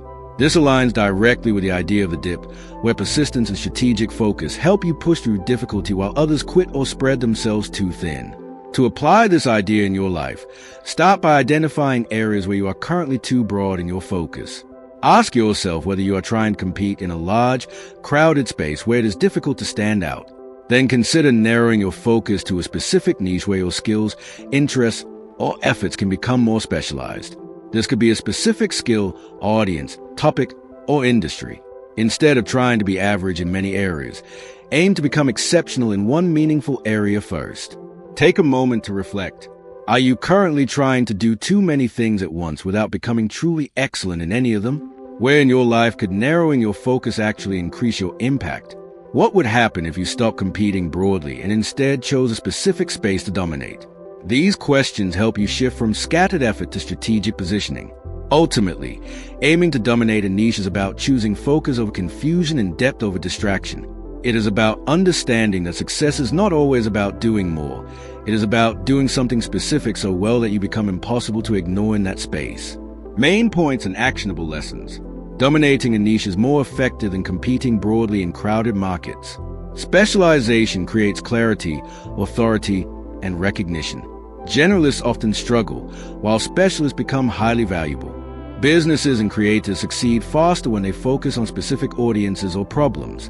Depth in one area builds stronger long-term opportunities than shallow effort in many areas. Niche focus reduces competition and increases relevance. Success comes from strategic positioning, not just effort. Ask yourself, am I spreading myself too thin instead of focusing deeply? Apply this by choosing one clear niche and working toward becoming exceptional in it before expanding further. In The Dip, Seth Godin presents a powerful counterintuitive idea that challenges common advice about doing more things to succeed. Focus beats diversification when it comes to real progress and mastery. While diversification may feel safe and responsible, spreading effort across multiple skills, projects, or opportunities, the truth is that scattered effort often leads to average results everywhere instead of excellence anywhere. Focus, on the other hand, concentrate your energy into one direction long enough to push through the dip, build mastery, and create meaningful impact. In simple terms, when you try to do everything, you dilute your potential. When you focus on one important path, you multiply your chances of success. Think about a student preparing for an important competitive exam. One student tries to prepare for multiple subjects at surface level, believing that covering everything will increase their chances. They study a little bit of everything but master nothing deeply. Another student focuses intensely on the most important subjects, spending extra time strengthening weak areas and practicing deeply. Even though the second student studies fewer topics overall, their depth of understanding leads to better performance. This is because exams and real-world challenges rarely reward shallow knowledge. They reward deep understanding and strong execution. In careers, this principle becomes even more powerful. Imagine someone who tries to build multiple career paths at the same time, learning coding, marketing, design, and freelancing all at once without focusing deeply on any one of them. They may feel productive, but their progress remains shallow. Meanwhile, another person chooses one field and commits fully to mastering it. Over time, they develop expertise that makes them highly valuable in that area.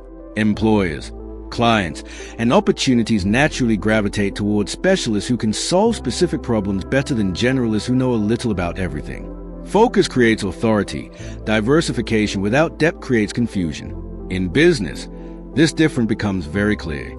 A company that tries to sell many unrelated products or serve too many markets often struggles to establish a strong identity. Customers do not know what the company truly stands for, and competition becomes harder to manage. In contrast, a company that focuses on one product category or one specific customer need build clarity and trust.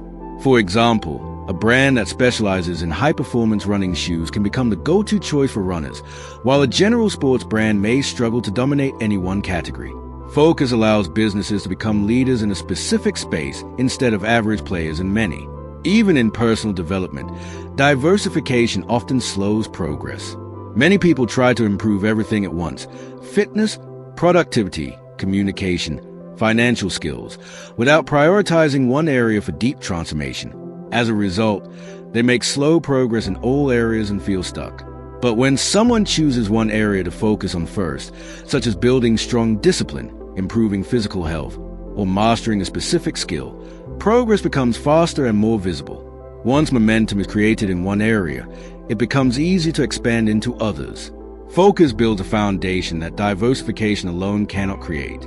The deeper insight is that focus is not about limiting your potential, it is about unlocking it. When you concentrate your energy on one meaningful direction, you give yourself enough time and consistency to pass through the dip described in the dip. Without focus, you are constantly restarting, never staying long enough in one place to reach mastery. Diversification feels safe in the short term, but focus creates strength in the long term. To apply this idea in your life, start by identifying the most important area where you want real growth. Then honestly evaluate how much of your time and energy is currently divided across multiple unrelated goals. Ask yourself whether your current approach is creating depth or just creating activity. Begin reducing distractions and unnecessary commitments so that you can dedicate more focused effort toward one meaningful direction. This does not mean ignoring everything else forever, but it means prioritizing what matters most right now. Take a moment to reflect. Are you currently spreading your energy across too many goals without mastering any of them? Are you mistaking activity for progress? What would change if you committed deeply to one key area instead of trying to improve everything at once? These questions help you shift from scattered effort to intentional focus. Ultimately, the idea that focus beats diversification teaches that real success comes from depth, not breadth. It is about choosing one direction, staying long enough to push through difficulty, and building mastery that stands out in a crowded world. Main points and actionable lessons. Focus leads to deeper mastery, while diversification often creates shallow results. Success requires sustained effort in one direction long enough to pass through the dip. Studying or working on too many things at once slows down real progress. Specialists are often more valuable than generalists in competitive environments. Businesses succeed faster when they focus on one clear identity or niche. Focus builds momentum, clarity, and authority over time. Diversification without depth creates confusion and weak results. Ask yourself, am I spreading myself too thin instead of building real expertise? Apply this by choosing one key area of growth and committing to it deeply before expanding elsewhere. In The Dip, Seth Godin introduces a concept that completely reframes how we think about quitting. Instead of quitting randomly out of frustration, successful people plan their quitting strategy in advance. This idea may sound unusual at first because most people associate quitting with failure, emotion, or loss of motivation. But in reality, strategic quitting is one of the most powerful decision-making tools you can use. The key idea is simple. Before you even enter a challenge, you should decide what success looks like, what a worthy dip looks like, and under what conditions you will quit if the path turns into a dead end. Without this clarity, people often quit too early in valuable opportunities or stay too long in situations that will never improve. Think about someone starting a new career or learning a new skill. At the beginning, excitement is high and everything feels possible. But once the difficulty increases, emotions take over. Without a clear quitting strategy, they start making decisions based on frustration, fear, or temporary discomfort. They may quit just before improvement begins. Or worse, they may continue for years in something that was never going to work. For example, a person learning a skill might quit when progress slows, even though they were right at the edge of mastery. Another person might stay in a failing job or project far too long simply because they never define what failure or dead end actually looks like. In both cases, the absence of a quitting strategy leads to poor decisions. In business, this principle becomes even more critical. Imagine an entrepreneur launching a new product without a plan. They might keep investing money, time, and energy into something that is not gaining traction, simply because they are emotionally attached to it. They might believe that persistence alone will eventually fix the problem. But successful entrepreneurs do something different. They define in advance what success metrics matter and what conditions would signal that the idea is not working. For example, they might decide that if a product does not reach a certain level of demand or growth within a set period, they will pivot or shut it down. This prevents them from falling into the trap of endless effort in the wrong direction. Even in personal life, having a quitting strategy can prevent long-term regret. Think about habits, routines, or goals. People often commit to things without defining boundaries. They start fitness programs, learning goals, or side projects without deciding how long they will test them or what results they expect to see. As a result, they either quit too early due to frustration or continue too long without meaningful progress. A planned approach would look like setting clear checkpoints, specific signs of progress that determine whether to continue or stop. This turns quitting from an emotional reaction into a rational decision. The deeper insight is that quitting is not the opposite of success. It is part of it. Without a quitting strategy, you risk wasting your most valuable resources, time, energy, and focus. The goal is not to avoid quitting altogether, but to quit intelligently. That means knowing in advance which struggles are worth pushing through and which ones are not. It also means understanding that every commitment you make should have an exit plan, so you are never trapped in a situation that no longer serves your growth. To apply this idea in your life, start by identifying areas where you are currently committed without clarity. Ask yourself whether you have defined what success looks like in those areas. Then go one step further and decide what conditions would make you stop or change direction. This could apply to your job, studies, business, or personal goals. The goal is to remove emotional decision-making from a moment of struggle and replace it with pre-planned clarity. When you do this, you gain control over both staying and quitting. Take a moment to reflect. Are you currently continuing something without a clear definition of what success or failure looks like? Have you ever quit something too early that might have worked if you had stayed longer? Or have you stayed too long in something that was clearly not improving?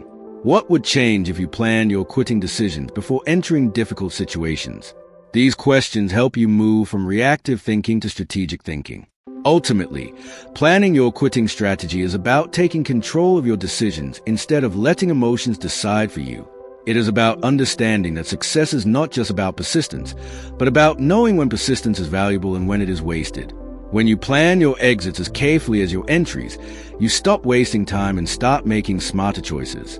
Main points and actionable lessons. Quitting should be planned in advance, not decided emotionally during struggle. Without a quitting strategy, people either quit too early or stay too long in the wrong situations. Clear definitions of success and failure help guide better decisions. Strategic quitting protects time, energy, and focus from being wasted. Businesses and careers benefit from preset conditions for continuing or stopping. Quitting is not failure. Unplanned quitting or blind persistence is a real risk. Decision-making improves when emotional reactions are replaced with planned rules. Ask yourself, do I have clear criteria for when to continue and when to stop?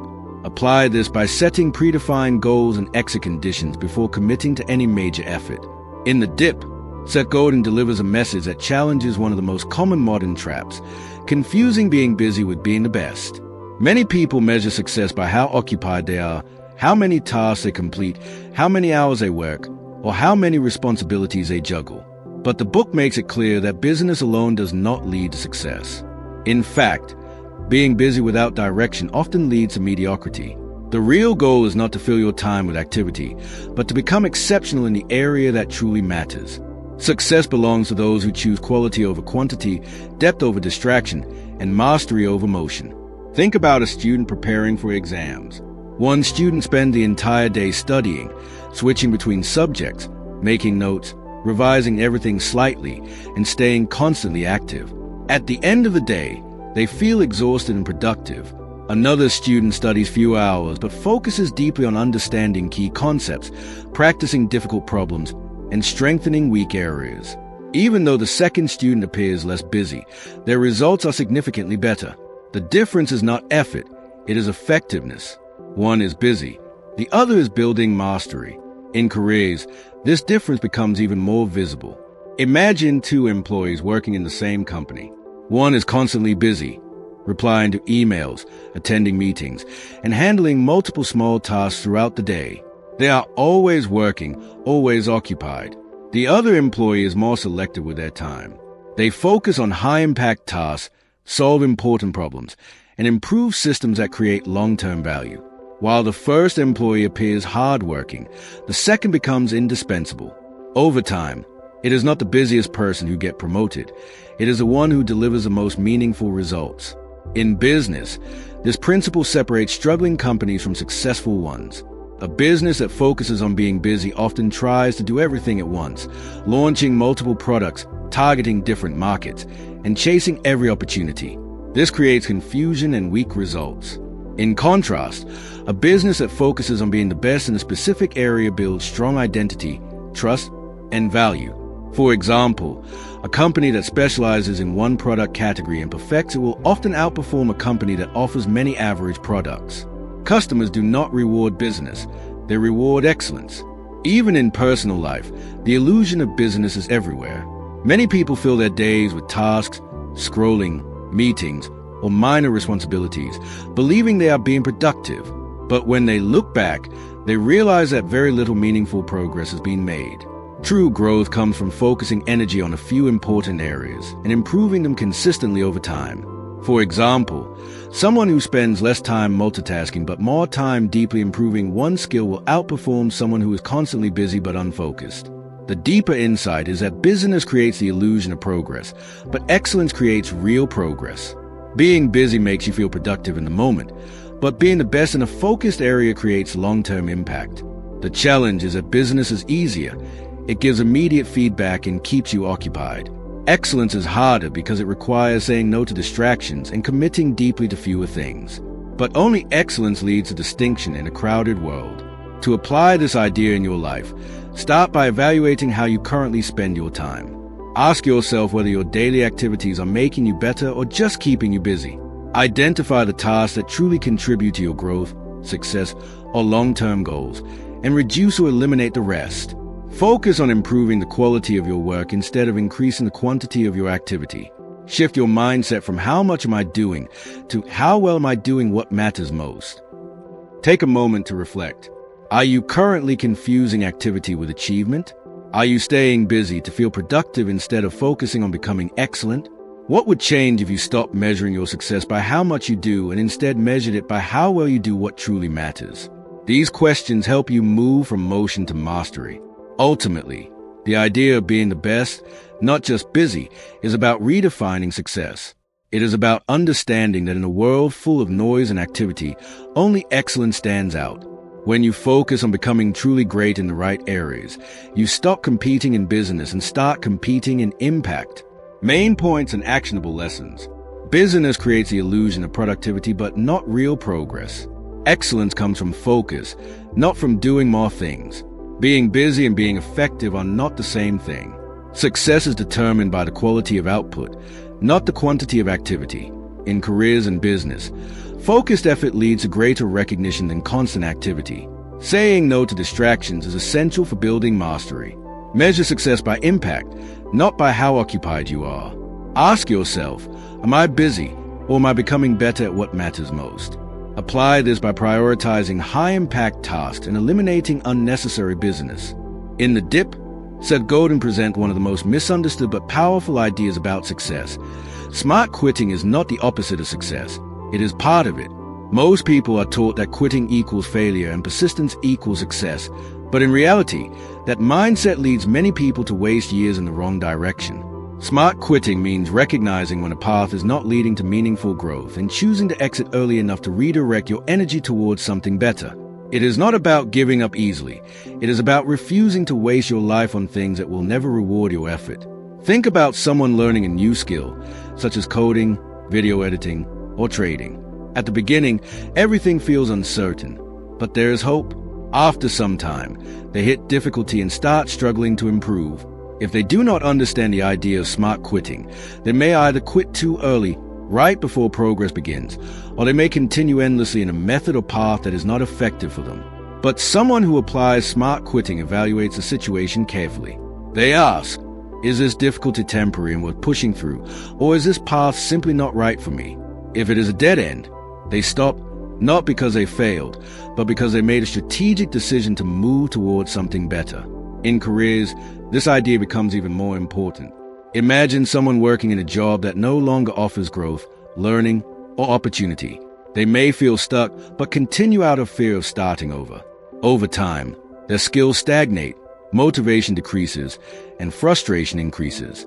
Now compare this with someone who recognizes early signs of a dead-end situation. Instead of staying stuck, they prepare, plan, and transition into a better opportunity where their skills can grow. The second person may have changed paths, but they are actually moving forward faster in the long run. Smart quitting allows them to avoid long-term stagnation. In business, smart quitting is a difference between sustainable growth and wasted resources. Many entrepreneurs become emotionally attached to their ideas. They believe that if they just keep trying harder, things will eventually work. But successful founders understand that not every idea deserves unlimited effort.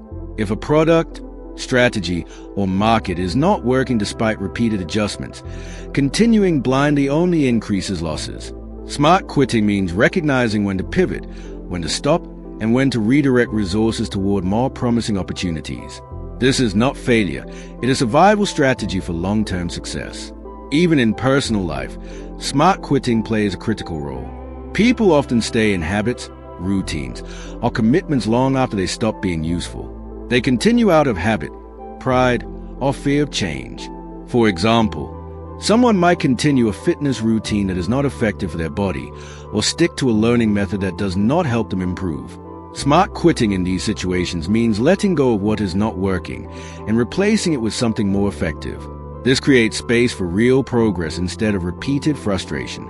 The deeper truth is that success is not just about persistence, it is about direction. Persisting in the wrong direction leads to exhaustion, while smart quitting redirects effort toward paths that actually lead somewhere meaningful. The challenge is emotional, not logical.